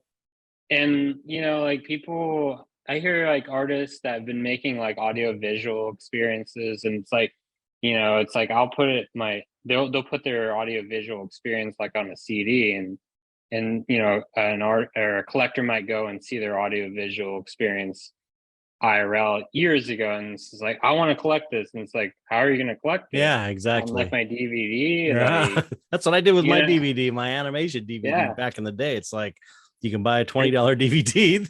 It's basically what I did. Yeah, so like being able to do an NFT, like I think honestly, for me, that was one of the most biggest attractors. Is it's like making like video art and making animations mixed with music, and like that brings a huge another like level of like an art experience. And I think NFTs is a great way to be able to experience that. So I think it's great, but then like all of a sudden Pfp has popped off and it's just a still image. I know, it's like, it's kind of like us one artists, we're kind of waiting for that to die down. I keep hearing people, I don't know if it's true, but I keep hearing people say one-on-one art's going to be the next thing. PFPs are on their way out. And it's like, okay, that's cool. That works for me. That benefits me. Is it true, or is it just what people are saying? Is it wishful thinking? It seems like they're still happening all the time to me, but PFPs are happening all the time. I think like, I think I mentioned this even when I was like talking about in the Chevrolet, like super rare Twitter spaces, is like, I think as like collectors and artists, like collecting an art piece, I think it's in our DNA. Like I think people have like been creating and collecting art for so long, and especially something that has like some sort of connection between the two. I think that is a kind of a hard thing to kind of break out of. And I think that's at a core people, if they have, you know, like the excess income or the means to be able to collect an art piece that they just connect with and kind of, you know, afford it, they'll Right. do that. Yeah. And I don't know how long collectibles have been, because people talk about collectibles, you always think of baseball cards. Right. Yeah. I don't know what's That's a beyond, good you know, point. before Yeah, that's a that. good point. I don't know. I don't know how long people have been collecting. People collect stones and shit. People collect everything. I just don't know how long Yeah, it's been a thing. Maybe it's been a thing for a long time too. I don't know. Huh, yeah, it's interesting. Hey, it is. did you go to NFT NYC or No, I had like some personal stuff up, and like part of me also is just I'm not like too right now too into the IRL events and yeah, I was like clubbing and DJing, and like that's fine. People can do that, but yeah, I'm not into it, then man. I'm too I old. don't. I wasn't, I've never been that kind of guy anyway, except when I was maybe in my 20s, I was like that a little bit. I had a Same, phase, yeah, but I'm like yeah. such a homebody. It's like I don't want to travel. I just I don't. feel it. I just want to be, yeah, making my art and I putting it know. out there, I and know then that's the funnest thing ever to me. It's like sitting in the yeah, studio and creating a great piece of artwork. It's like it doesn't get any better than that. I don't even need to go anywhere. It's and like, then you can put it out and like what everyone did, like even with like Chevrolet and NFT NYC, and like they did like this like display of it in the crypt gallery and all these like amazing art on the screens, animation, and like the artwork was up there, and like that is like super cool being able to yeah, I have see to. that transition. Yeah, I have to say that's the one thing that's like got me. One of the exciting things, because it's like there's a few things in NFTs that really like get me excited, and that is the idea of the metaverse and doing VR and creating worlds, artists creating worlds like that fuck render thing, and using Unreal Engine to create environments and stuff that are artistically amazing. And seeing the great art, seeing great one-on-one art, even seeing I still am inspired by I think a cool PFP project would be cool, but it doesn't it's like nothing's hit me to where it's like, oh, it's amazing. I mean, some of them are funny, like crypto dick butts. That's hilarious, but it's like it's not like inspiring me to create. But one of the things and then the IRL events, it's just not really my thing. But seeing stuff on a screen in a gallery, that's fucking cool. That's like Yeah, that's really cool. That's new. That's what I dreamed of refreshing. since I first started was this Yeah, idea that there would be galleries with screens, but I couldn't afford it. So yeah, that's really to see that's one of the coolest things seeing all those pictures from NFT NYC was seeing stuff on a big screen in a even like weird shaped screens that kind of fit the artwork is really cool. yeah. Where they like combine monitors, like they do like Yeah. some interesting shit, and like Crypt Gallery is really great because they're really early on, and I forget his name, but it's like King something, but he runs like Crypt Gallery. He was one of the first ones to really jump on board of Oh, like really? doing a gallery showcasing like a lot of like one-on-one artists and showcasing artists. And he was like gracious enough to even do the Corvette stuff because they're fans of like Chevy and all that. So it was neat being able to like show, you know, like art in a sense of like it feeling like a gallery. Yeah. I do. But I mean, I love gallery shows. I mean, I do like yeah, it's great or, seeing art in person and stuff, but but like NFT NYC, like to me, like 20, even last year and this year, problem is like there's 1,500 speakers that's what I in heard. X They're amount of rushing days. and they're rushing people. I heard that people had like such a short amount of time to Yeah. talk that it was just like I've been hearing So a hopefully lot of criticism from it. I didn't hear about I don't know how many they've done. Have they done one before this, or is this the first one? they've been doing it for the past, maybe this was their fourth one that they've Okay. been doing. And I think maybe it's like, I think it's like a touch and go. Maybe they'll learn and and hear Yeah. what people have to say, and maybe just kind of draw back on the amount of speakers. And, Yeah. I heard that it was like kind of a clusterfuck in that way, and yeah, and then they hired the fake Snoop Dogg, which is yeah, like they didn't tell anybody it was a fake one, which seems really shady to me. But I don't yeah, know. like the It's, dupe something snog, yeah, dupe snog. and then like the people that came out with the God hates Oh yeah, NFTs, but yeah. it was That actually, was pretty funny. That was, but that was like, I thought that was kind of clever. That was like yeah, meant to be discovered, meant to be like a satire, I a thought. performance. Yeah, Yeah, it was and kind of get like, people's attention. yeah. It was kind, I thought that was kind of clever, but the Snoop Dogg thing was kind of seemed kind of lame to me, because it seemed like they were trying to make it seem like Snoop Dogg was there and then not fessing up to it, Yeah, not letting there, people know. But I don't know. I don't know. yeah, there is like an element of cringe, and I think Yeah, if we yeah. draw back the cringe and like focus on what's like interesting, what's cool, and what's Yeah. refreshing, I think it become something more interesting. I mean, people, they'll go there and they want to party. Like that's cool, but like that's not. Yeah. Yeah. People Right. get people are getting COVID and getting I burnt out. know, And that's it's the like other thing, is like all kinds of people got COVID from there. It's like, and I was like and thinking they're that aware of it. I was Yeah, seeing pictures. I was like, nobody's wearing a mask, man. There's gonna be a bunch of people with yeah. COVID, and it's like, yep, it Even when happened. like it feels like COVID's not a thing as much anymore, people It's still a will show thing, up. though. It's still a Yeah, thing, especially in an event like that. yeah. 5 days in a row, and you're constantly around people. Like, and there's so many events going on. Yeah. It's like a super spreader event. I don't feel guilty. I'll do as much as like I can support a lot of these galleries and what they're doing, but I don't know. Right now, it's not at that stage where like I hope it to be. Maybe I just expected too much in Right. 10 years. Where's a crypt gallery at?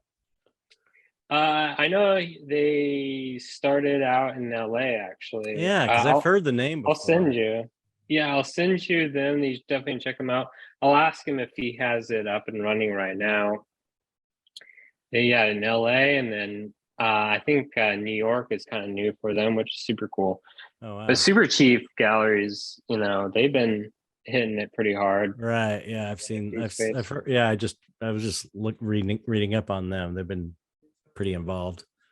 Yeah, so that's pretty cool. So it's I think it's an interesting spot where maybe a bit of a reset button the NFT space and allows people Yeah. to kind of be more creative and Yeah, I think it's gonna, it's definitely gonna filter out the people that were just in it for the money. Because if there's yeah, not, if stuff's not selling, they're gonna jet, because they're not making any money. And it's like the people that are here to make art are gonna stick around because it's cool. It's like, this is the artist's life. This is normal. This is how it yeah, normally is. The NFT space is weird where you're selling shit once a week. That's not normal. That's like super unusual, you know? yeah, yeah. It does feel like bit of a gold rush. So you jump in, you're like, shit, man. I know I have some good stuff to sell, and I feel like people would like it. I'm gonna put it out there, and you're like, fuck, this is great. And then it goes away, and Yeah. that It's so that creative fast. energy is still, yeah. You're like, God damn it, what the fuck? But oh wait, that's right. I still make art, and Yeah, right. it's like this weird, like familiar place where like, oh yeah, duh. Like what the fuck? Yeah. It's like Gonna I do my just, thing. yeah, I get, I mean, it feels great to sell a piece of art for a lot of money. It definitely Mhm. feels great, but it doesn't, to me, it's never felt better than the creative process and creating the work. That's, to me, is like the biggest buzz, is creating the work. And I think that's how real artists are. They're doing it because they just love it so much. Yeah, it is surreal where it's like that buzz. Like I had that same buzz when I knew I was just gonna get people to like it. And Right. I Yeah. know Yeah. people are just Exactly. gonna like it, and some might come up with it. That's cool. But this is like really awesome. And then then it like turned into like someone might be able to buy it. Oh shit, someone did buy it. Right. And it's like the same kind of like dopamine effect. Right. And one is great because it's like it's money, it's a tool. Okay, cool. Now I can able to like do more of it, but like I think it's very in a way like interchangeable. I don't know. Yeah. Yeah.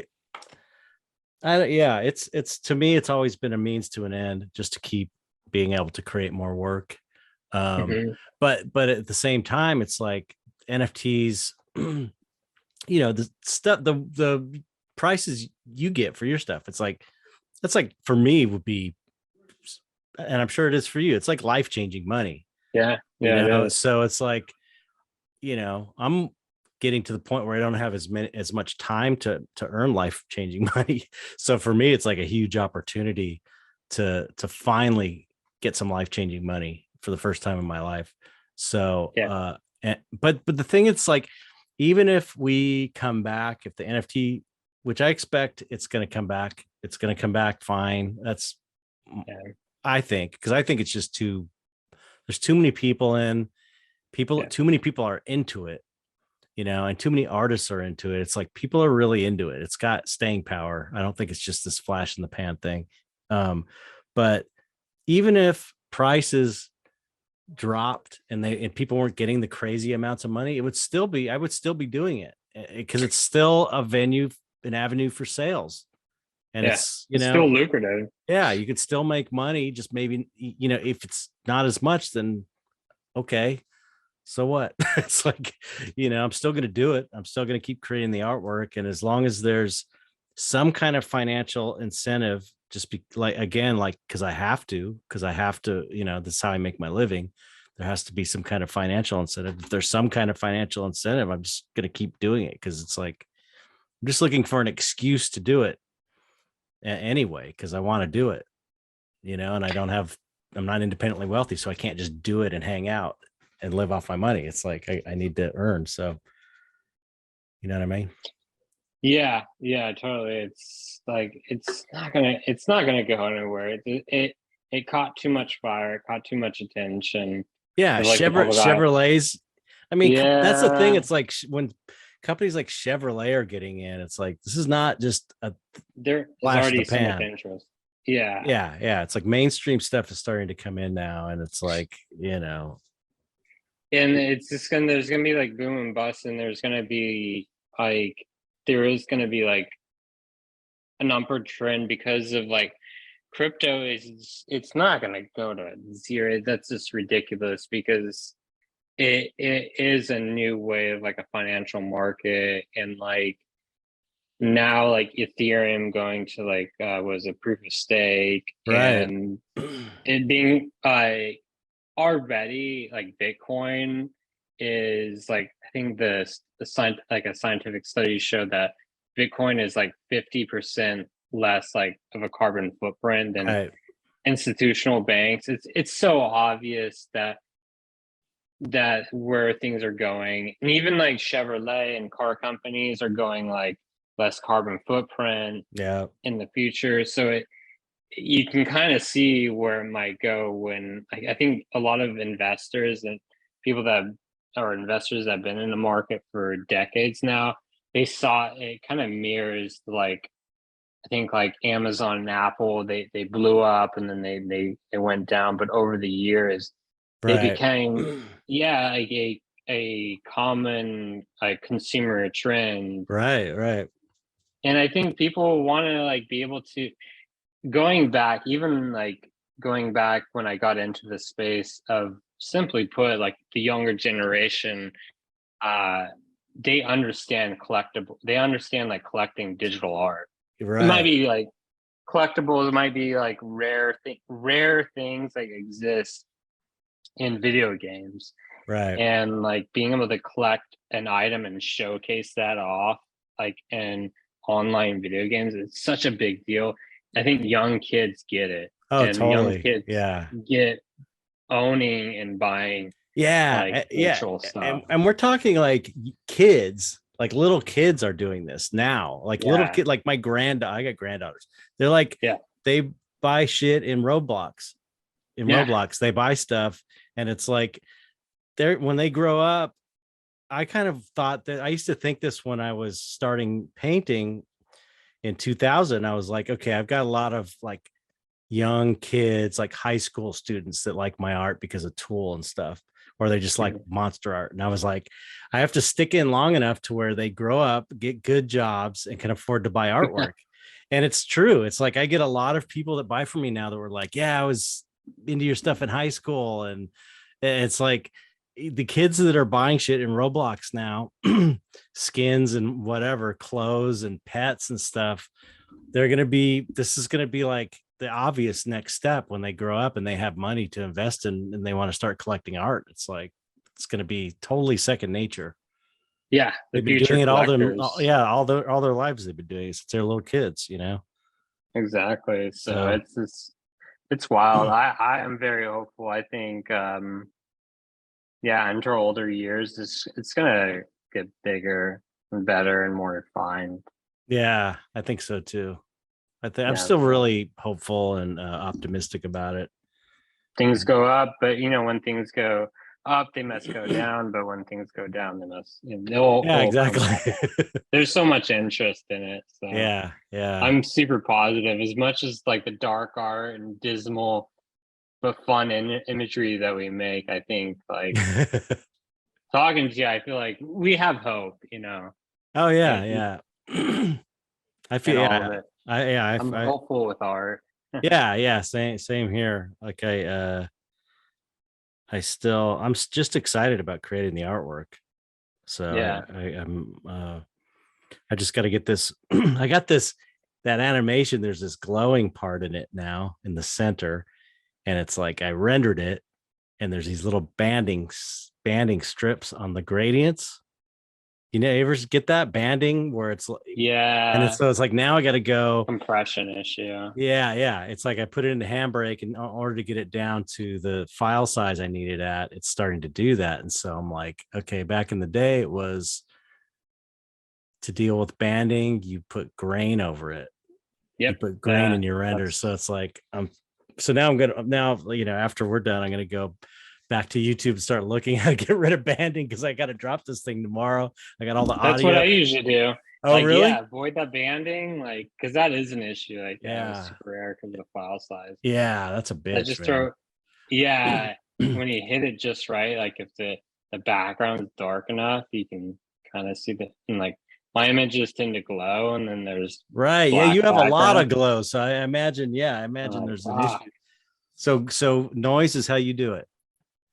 yeah, and trying to experiment. I mean, I've been just doing the Adobe Media Encoder and Right. dicking around with that, but Yeah. yeah, it's touch and go. I feel like they're gonna update that. Super rare, Yeah. That just seems so small. 50 megs is so small. so tiny. Yeah. So I don't know. That's what I'm going to be dealing with after. So, well, do you have what are you working on this new project now? Did you just conceive of it, or are you planning on releasing it at a certain date or anything? Or is this just kind of like something you've been working on, or is it Uh, secret? yeah, about the collection I've been working on. Yeah, maybe not too long after we last talked. So like probably late spring, and because of like moving and all that stuff. So it kind of taken a bit of a pause on it, but it's one of those like collections that was like super easy to get Yeah. jump back on. I don't know if you ever felt like that when you're like working on a painting. Maybe you're like halfways or early on in the painting, maybe like months later, you try and jump back into it. Has it ever been kind of like easy to Oh have you yeah. ever experienced that? Yeah. There's certain things that you work on that are really easy to come back to and take breaks from. And Yeah. other ones, actually, what I'm working on, some of these little guys, these zombie death bots, I've been doing them in Photoshop, designing them, and they're really easy to come back to also. But it's not every painting that's like that. Sometimes it's like a bitch to get Yeah. back I think, in.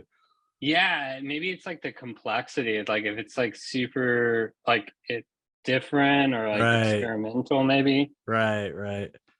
But yeah, with this collectible starting back in like, yeah, I would maybe say like April. And it was like it just made kind of a complete sense. It was an easy thing to kind of assemble and to be able to kind of grow on, and like each piece felt like you can kind of experiment and made it feel very unique. So working on it off and on, and it is like, yeah, almost July now. Mhm. So, I mean, to be honest, I think I'm probably like about 30-ish pieces in, Mhm.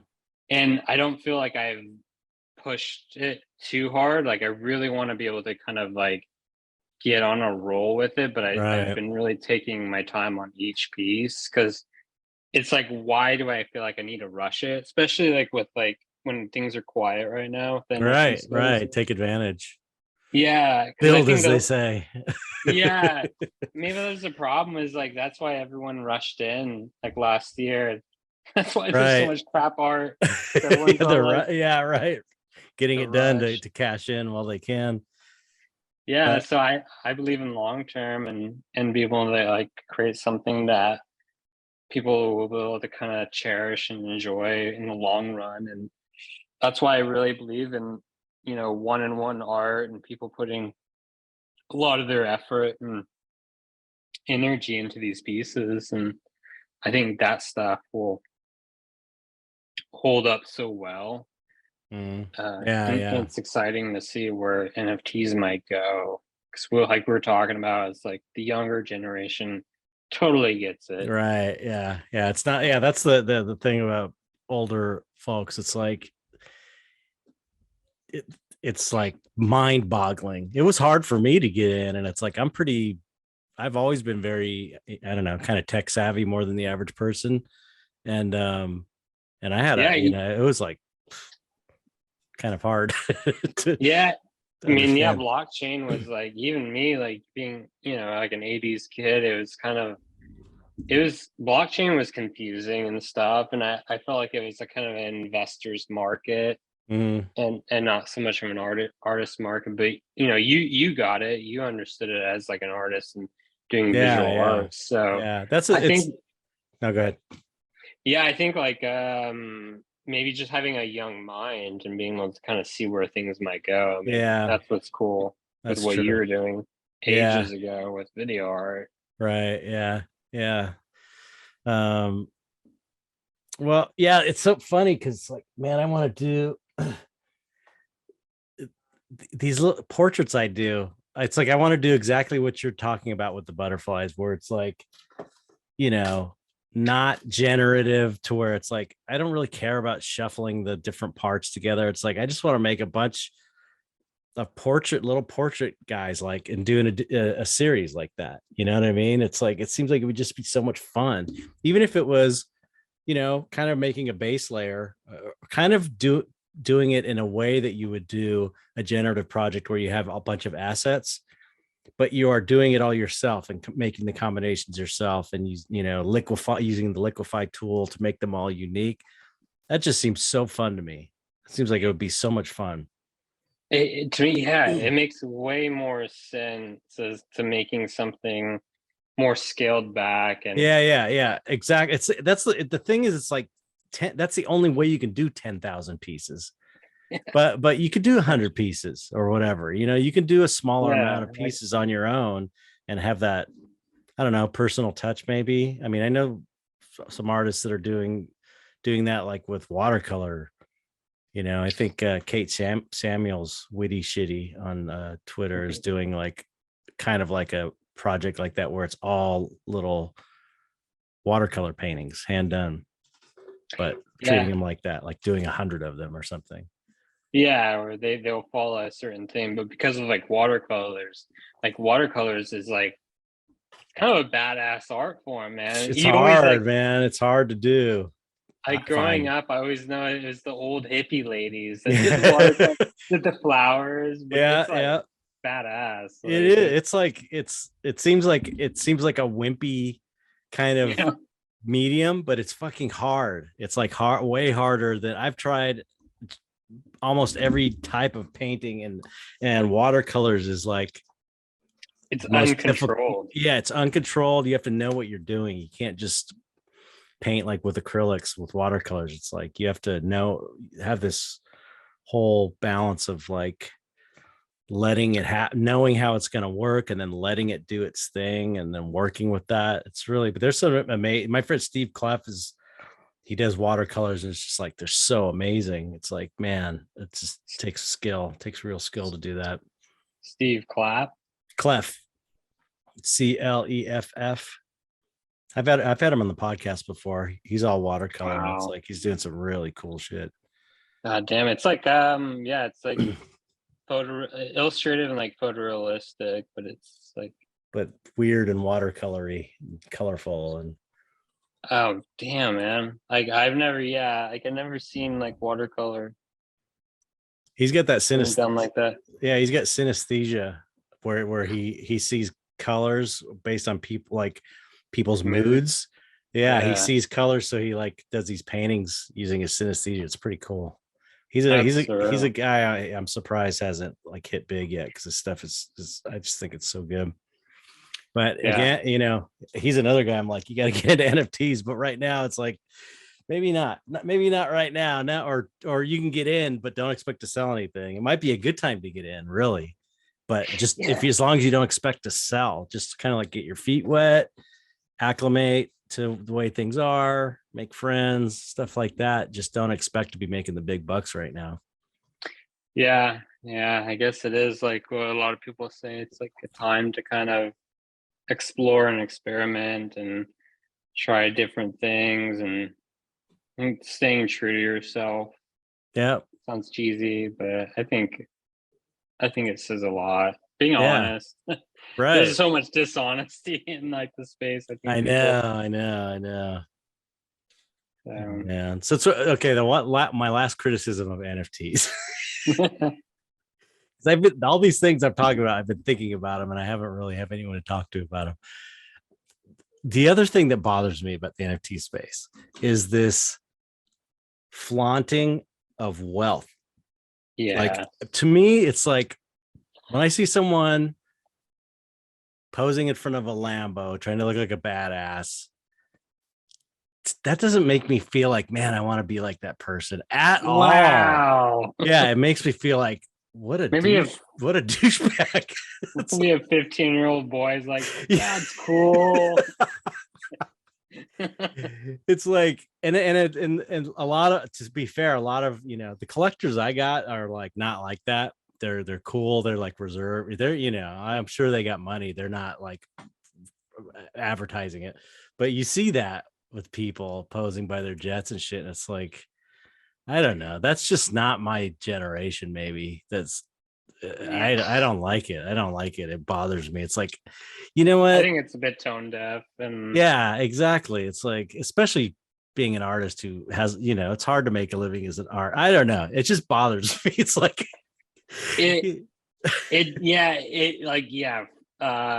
showing off wealth, and like, I think the general public's just like, nah, like I think there's just too much other important things happening in the world. It's like, I'd be like, don't front that you're not a human being. That you don't. I think there's more and more people hating billionaires than ever before. Yeah, that's true. That's the other thing. But yeah, I don't know.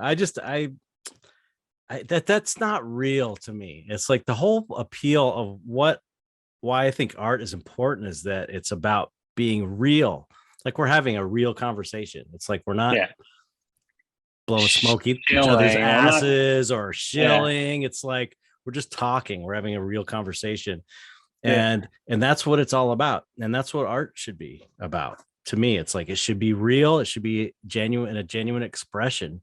It shouldn't be about, you know, making something that's going to sell necessarily. You know, that's not why we're doing it. And so anything that flies in the face of real connection and people being real and not fronting and trying to pretend like there's trying not to impress people in that way, it's like, I just don't like any of that fake shit.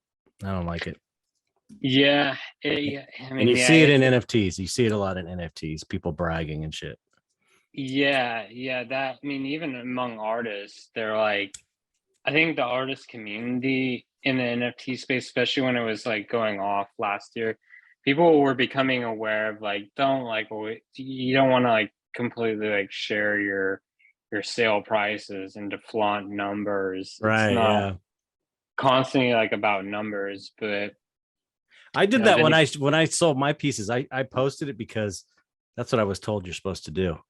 Like I was just yeah, doing what people were telling me was the custom in the because I didn't know anything, you know. it's one thing that, yeah, like to inform, it's a balancing act. It's like Yeah. you want to inform people where you are Yeah. in So like the space so right, they're right. aware, and when they as a collector come up to you, they know, you know, where to approach you at.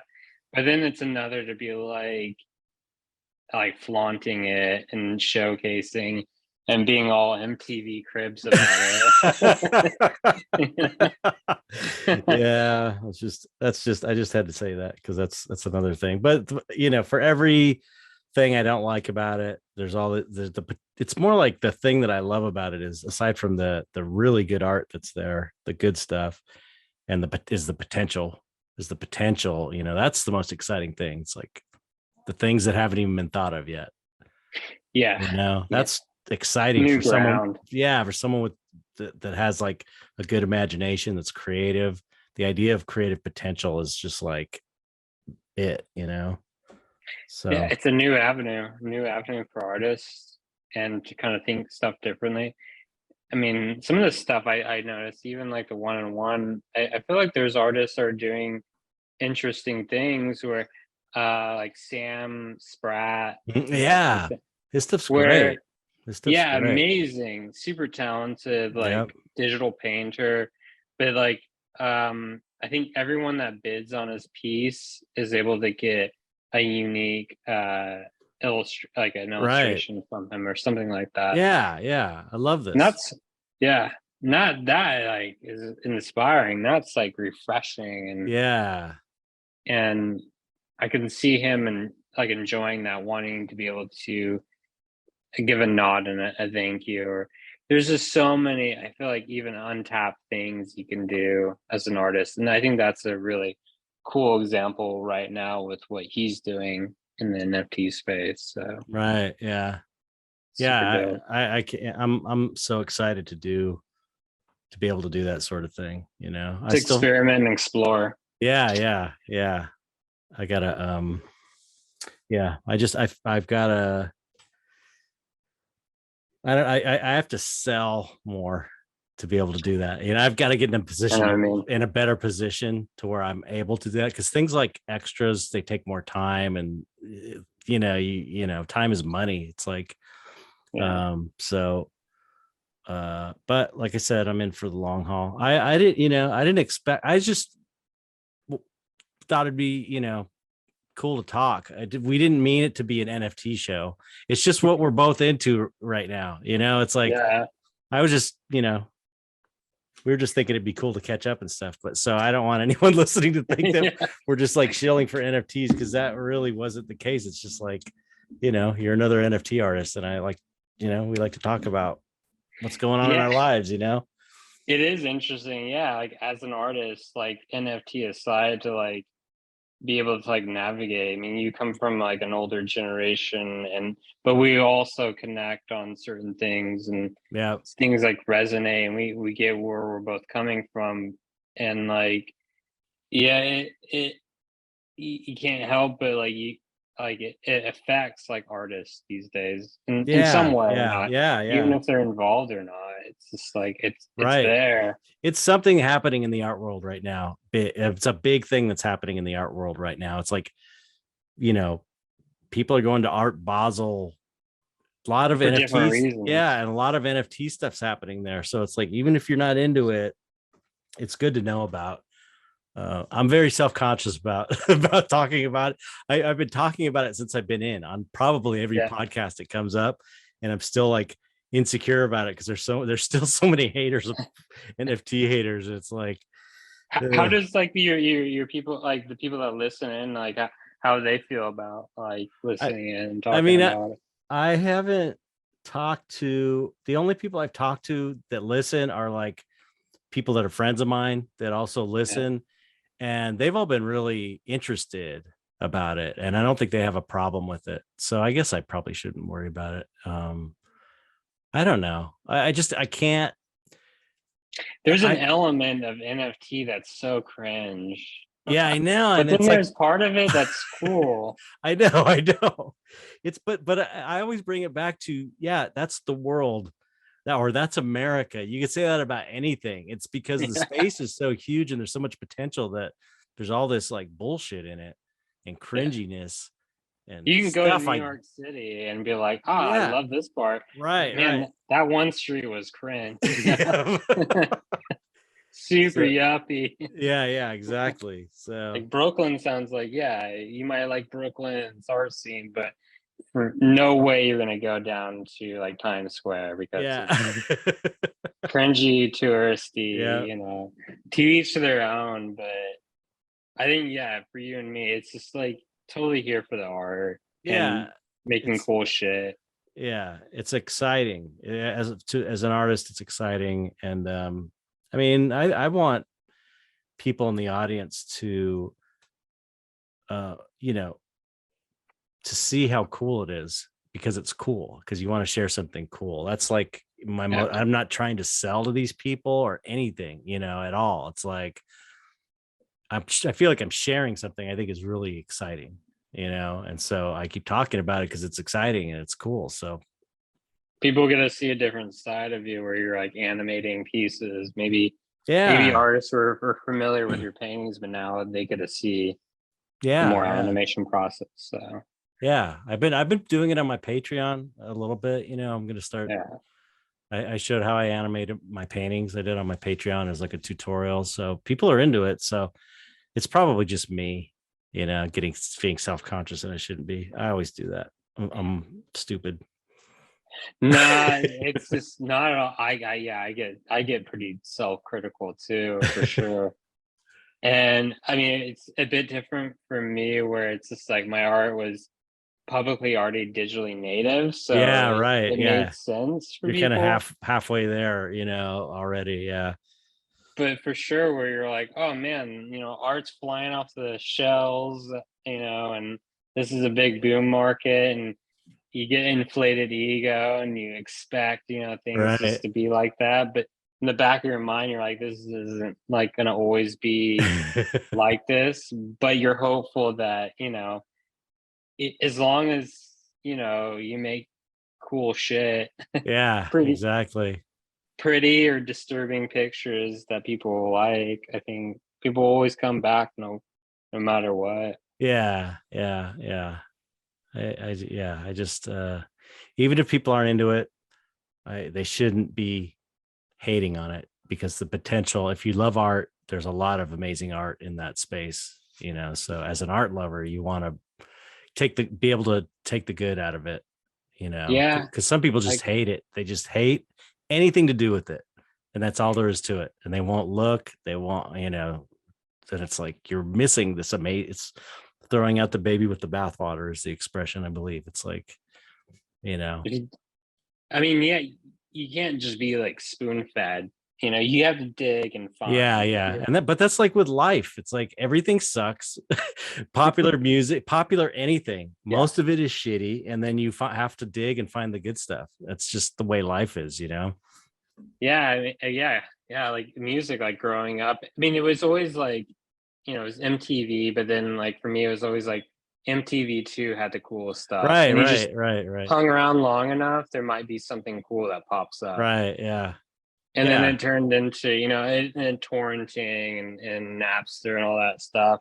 When you found out like bands from like MTV2, and then you like, there's no way I can buy this at Best Buy. I gotta torrent Right. it. Yeah. And then it turned into Spotify where, you can pull up Spotify and you'll see Post Malone right there, of course, Right. and whatever's populating, but you have to kind of dig, not be able to be like afraid to kind of search and find. It's just like how are your fans finding you? They dig and find maybe word of Right. mouth, Yeah, you yeah. know? That's all been, well, mine's been word of mouth. I always say about half of my fans are fans of mine, and then the other half were from the Tool connection. Yeah, because it was through Tool. So exactly. I got lucky with that. But yeah, It's well, wild. it was great talking to you. Did you have a release date or anything for your project, or are you just kind of going until you feel like you've done as many as is necessary and then dropping, or how's it going to go? Yeah, now it's just keep going until I exhaust myself and see where it takes me. And it's one of those things where it's like I'll release it and maybe I'll build on top of it. So you won't It could release be. them all at once. You'll just kind of maybe release some and then keep I going, think or it's so it's so hard to say. I Like, know that's the thing. There's so much potential with what you could do yeah, with this stuff, man. You could do it a and million different ways. I suggest, like, even for anyone that does like a large collection base like that, is to go through Manifold. They do Oh, their own smart tracks. that's Yeah. what, you know what? It's funny that you mentioned that. That's what I reached out to a collector of mine who, when after he bought a piece, he said, if you ever have any questions, hit me up. And so I hit him up because during this down market, my alter ego didn't sell. And so I was like, maybe I should do like an edition of like, something people have expressed interest in, which is some of the Lilith paintings I did. I could do like an edition of 10 or something and then have them for 0.1 ETH or something, just so that, because also I've priced out a lot of my fan base with my one-on-ones because they're too Yeah. expensive. So I was thinking if I could do like an edition of 10 or something. I've never done that. And so this collector was kind of giving me his thoughts about it, because I asked him, what do you think about that? And he thought it was a good idea, blah blah. And that's one of the things he said. He's like, do it on Manifold though. Do it on Manifold. Because he was saying that there's something in the code of the smart contracts on OpenSea to where it's very centralized. And if the website goes down or something, it could fuck up the images or fuck up the It something could go about it. away. There's Yeah. something about it that's not good. And if you do it on Manifold, it's better. So I've It's like a got, digital signature, like a unique digital signature of your own attached to that. And no matter what yeah, happens to it, it'll still like yeah. exist. Have you done anything? Have you learned Manifold yet? Yeah, actually, they reached out to me for Oh, no my way. my nifty gateway drop early this year before everything went kaput. They're like super like helpful. I decided to do open editions. It's been a year since I did open editions previously, but yeah, I did these kind of surreal, kind of like dark Oh yeah, skull yeah. art I saw that paintings. when you were doing that. How did that go? Did it work? Was it Yeah. did they sell? Yeah, yeah, like probably like the highest I made on Nifty. Yes, Awesome. yeah. Amazing. Through yeah, like I made sure to like do it through Manifold. We did it last minute, and it was so interesting because like it was getting in there and deploying the smart contract Yeah, on it my seems end. scary. It's Oh, super techy. for people who don't know, Manifold is a smart contract, an independent smart contract that you can use to mint your NFTs when you're doing minting your NFTs on a platform like OpenSea or Super Rare or whatever. They have their own contract that you use to make it just simple. So you're using their smart contract, but Manifold is a way to do your own smart contract, just so people know. Yeah, yeah, exactly. And it's like it gets kind of techy and like under the hood and a little bit of coding, Was it but scary? yeah, it was it was like so left brain, but it was fun. And like I know since they made it more user friendly, where it's more super easy, kind of mint it yourself, and you create like an ASCII art. Yes, Right. Yeah, yeah, yeah, yeah. He was telling me. He said he would help me too. He's really cool. I would yeah. mention him, but I don't know if he wants me to. A lot of collectors are weird about They're like doxing anonymous. and stuff, so I don't want to say his name, But but yeah, yeah, that's super cool. his suggestion was like right on the nose. Is it's a great like digital signature. It makes it even more unique, and you have more. I guess you would say like the word is sovereignty, Right, and to be able right, to have right, control of your own collection and right. not being like no matter what's going to be on the blockchain. Knock on wood, a solar flare doesn't hit the Yeah, mining and everything goes down. knock on the wood easel. Yeah, that's I was gonna do that actually. And the reason I ended up doing Death Spirals because Anne from Super Rare, she was like, if you're gonna mint this month, let us know and we're gonna feature 5 people. And I was like, oh, that's a good promotional opportunity. Yeah, So I'm like, okay, I'm gonna, even though it's probably not gonna sell, I'm gonna drop this month just so I can get on the promotion opportunity. She chose mine as one of the things they promoted. So that was nice. cool. Yeah. Anne's great. Anne's a Yeah, great she's curator. awesome. She's awesome. Super helpful and Yeah. like really showcased a lot of great art Yeah, in the yeah, space. she's great. I'm super indebted to her. I'm always saying it. And rules. I always Yeah, post on her posts and rules. she does. She's amazing. Yeah, everyone go check out Anne. Super Yeah. rare And curator. at Anne Loremi, I believe. Yeah, ANLOREMI. yeah, great curator, and she has a Super, good eye. yeah. Yeah. Super, the whole super rare thing Yeah, seems really, they seem really cool. The whole, I mean, from what I'm still so new, but it seems like a really cool place to me. They got that gallery opening up, and or the gallery in New York, which is cool, yeah. like a I'm trying to pop-up think. It's like gallery or something. yeah, it's in Soho, and there are people in the area. I don't know the exact address, but yeah, it's out there, and they did some really cool art. There's X copy out there recently, and some Mm, other amazing artists. Man, yeah. I love X copies art. Like Yeah, it's cool. It's like it's, glitchy. yeah, I like that style. And it's weird for me to, I'm just like more of a realist, that's my background. But Yeah, it's funny because the older I got, the more I was able to appreciate like Basquiat and yeah. stuff that's more like primitive, I Style. guess you could say, or whatever, stylized and not Yeah, realistically rendered. It's like I can I feel like I don't know, I like I matured enough. It was weird. I've gone through these phases in my life, like where when I was a kid, I didn't appreciate like classical painting at all, like classical Renaissance painting. I just thought it was yeah, boring and lame, and it was like Frazetta only, Frazetta. And then I got really up until I started painting, I was like, oh shit, this stuff's amazing. And then I got really into classical art.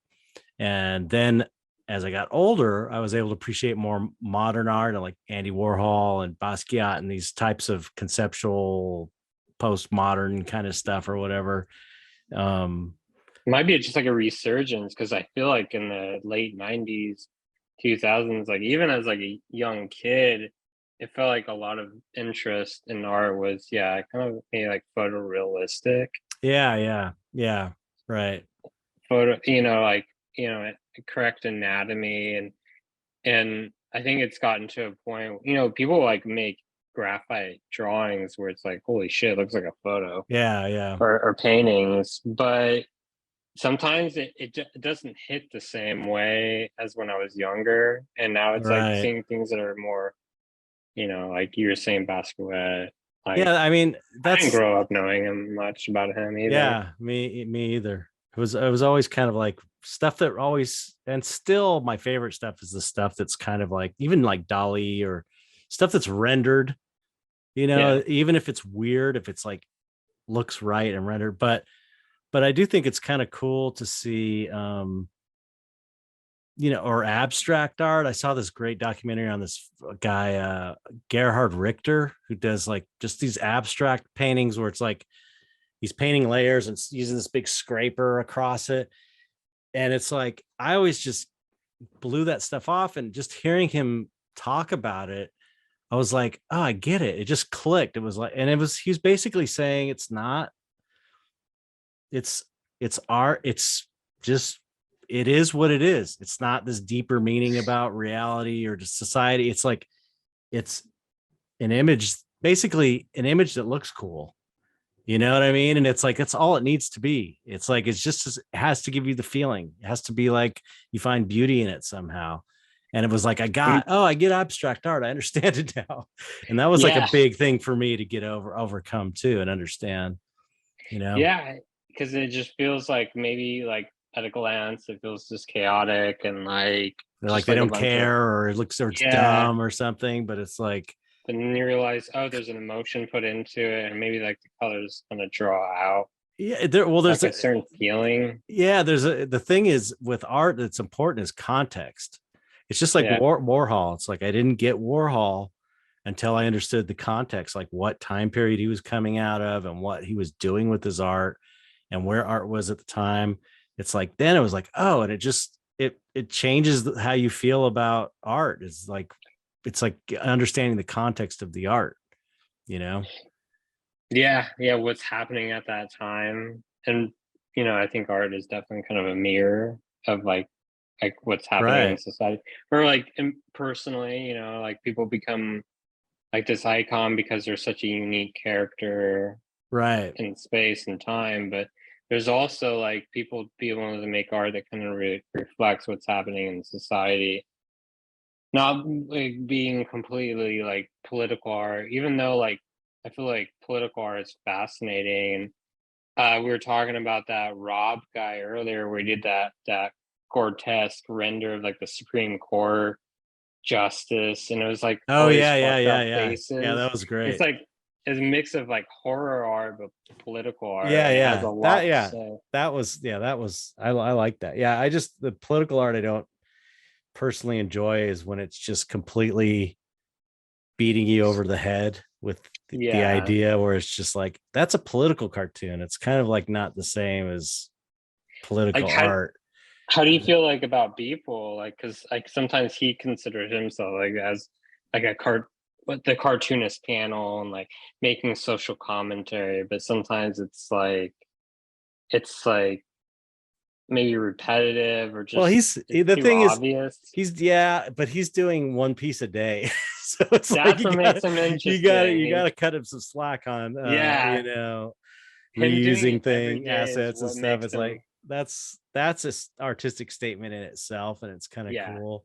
But it's funny talking about art that I'll let you go too after this because I know we've been on for a long time. But I keep thinking of things I want to talk to you about. But uh, I said this on a recent podcast. I think that is really kind of profound for me is that blockchain and NFTs made me realize, made me have a different relationship with digital art.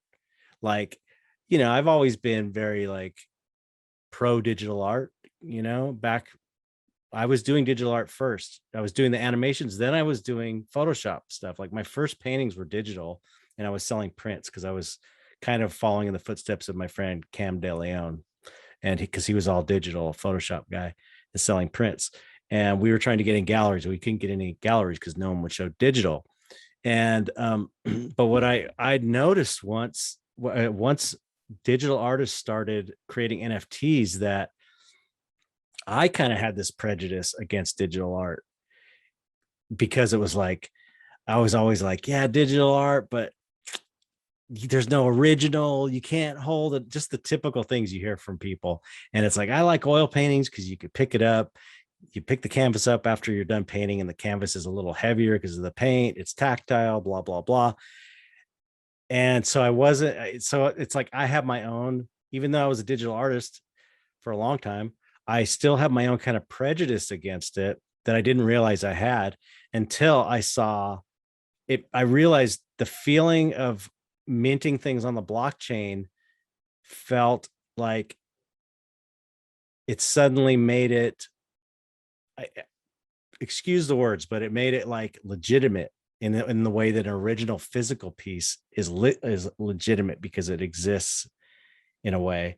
And so it was like, to me, it just changed my whole kind of feeling about digital art. It's like blockchain was digital art was waiting. Digital art was before blockchain existed. Digital art was waiting for blockchain yes. to fully realize. Yeah. because it's like when you can only share something online and you can't sell it in a way, it's Yeah. like as fucked up as that is. I mean, but that's the culture we live in. It's fully capitalistic. That's the way it is. And the way we put value on things is through financially. So Yeah. it's like so now so it's like I had this prejudice because you couldn't do anything with it in a way you could do it with a painting. I don't know if that makes sense. But Yeah. I now I mean, have a totally different feeling because of it's weird. It was so the weird for minting me. process is special. Yeah. And it's like, I don't know. And it sounds bad. And I feel bad even saying that because it's like, I love the imagery of digital. It's like, I love it. I've always loved it. But it's like, it felt like it was missing something until NFTs to me, you know? Yeah. Yeah. Yeah. As a digital artist, and you're just, I mean, for me, like just putting it up on Instagram, like That's, yeah, there's not, that cheapens there's, it in a way. You know what I mean? yeah, you're like, yeah, the intentions of it. I mean, it always kind of resulted into a shallow thing, but sometimes like, you know, it feels like you're kind of like a cog in the wheel and you're just churning out stuff. Right. You're seeing where you go, you can really experiment. And I think as an artist, digital artist, like people kind of really set the stage up of like, put up something every day, do every day. Right. And it didn't click for some people, it worked for some, it didn't for others. It's not for everyone. Right. Right. That kind of process. It's not like it's the answer of making art. And Right. that's it's cool what he does, and it makes it unique, and that works for him, but it's not going to work for everyone. No. And then if you try and like approach it of like trying to churn things out and just to post and to kind of like build Yeah. up your following basis, it kind of, yeah, like pulls you away from like a deeper meaning. Yeah. And Yeah. Yeah. It kind of cheapens it in a way. And it's like, yeah, if I felt because it's like I've done this, this is how I built my career is by getting follower counts and stuff. But I always felt like I had a physical object that I could sell for a lot of money that kind yeah, of legitimizes it. And something people can hold, like like vinyl, yeah, like yeah, people yeah. buy And it's records. and it's totally dumb and a psychological thing, but it is a thing that exists, I think, in people's minds that, you know, to express value, something to express that something is valuable, it needs to be in this society, fucked up society we live in. It needs to be, you need to be able to monetize it somehow. There needs to be like a financial value put on it, or a way Yeah, to put a financial value on it. So I just think that, I mean, it's what it's done for digital artists is like a miracle. It's because there's yeah, this all, to be honest, it's like probably the most amazing art has been digital over the last like 20 years. It's like amazing shit is being created digitally. yeah. And but it's gotten overlooked because no galleries will show it because they can't sell it and they can't make any Hmm. money from it.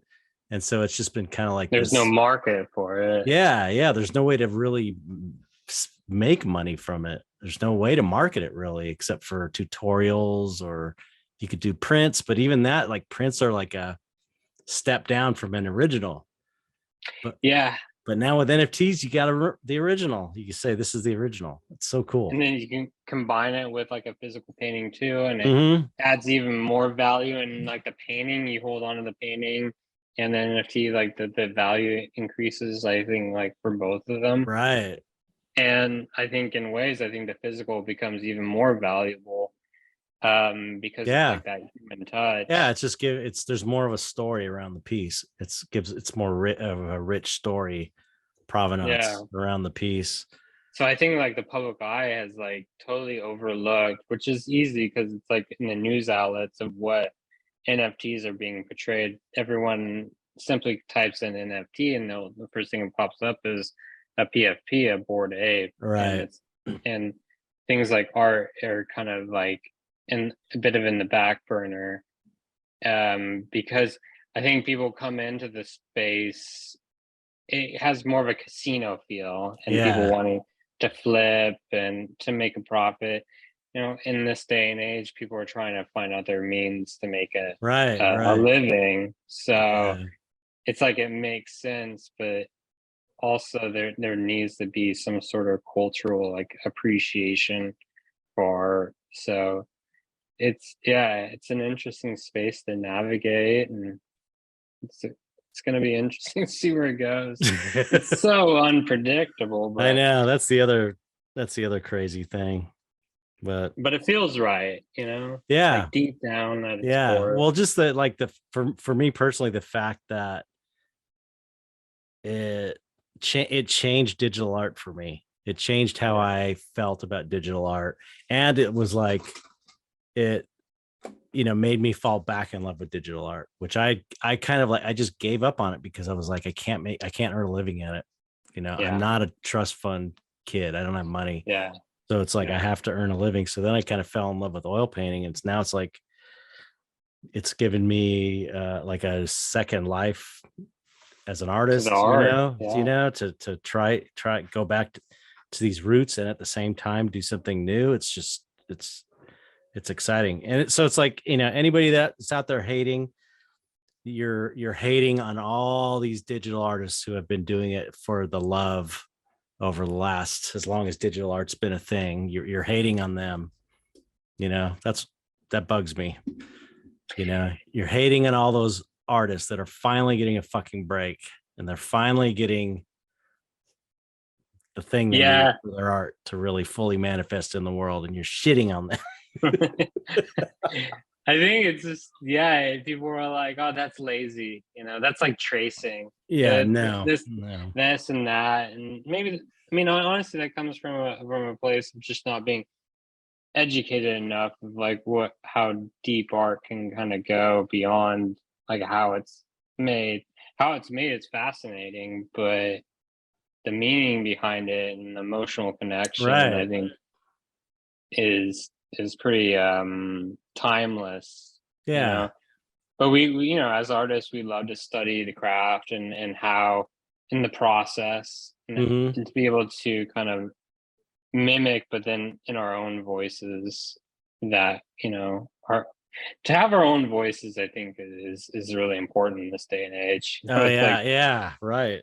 It's 300 we got 7 billion people. I think people are scratching to be heard. And I think art's a great outlet. So digital, fine art, anything to express. It's all art. It's like, it feels like now all the art forms are finally equal and on a level playing field, and that's like only a good thing.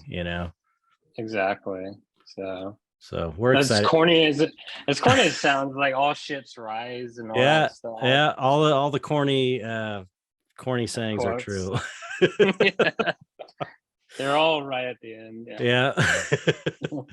Well, thanks for talking, man. It's great catching back up.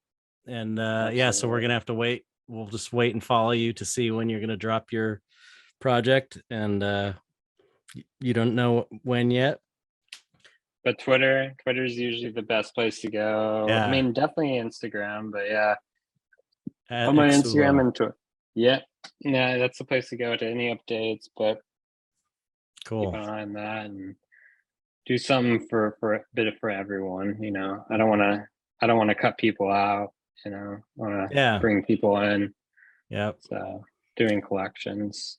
That's great. That's great. I'm excited to see. I know they're going to be cool. Appreciate it. Thanks again for coming on, and we just have to sign off and say goodbye, audience. So say goodbye, audience. Goodbye, audience. Thank you so much, everyone, for listening and chiming in. I hope we didn't bore you too much with NFT stuff, but it's fascinating. But tough shit. That's what we did. There we go. There it is.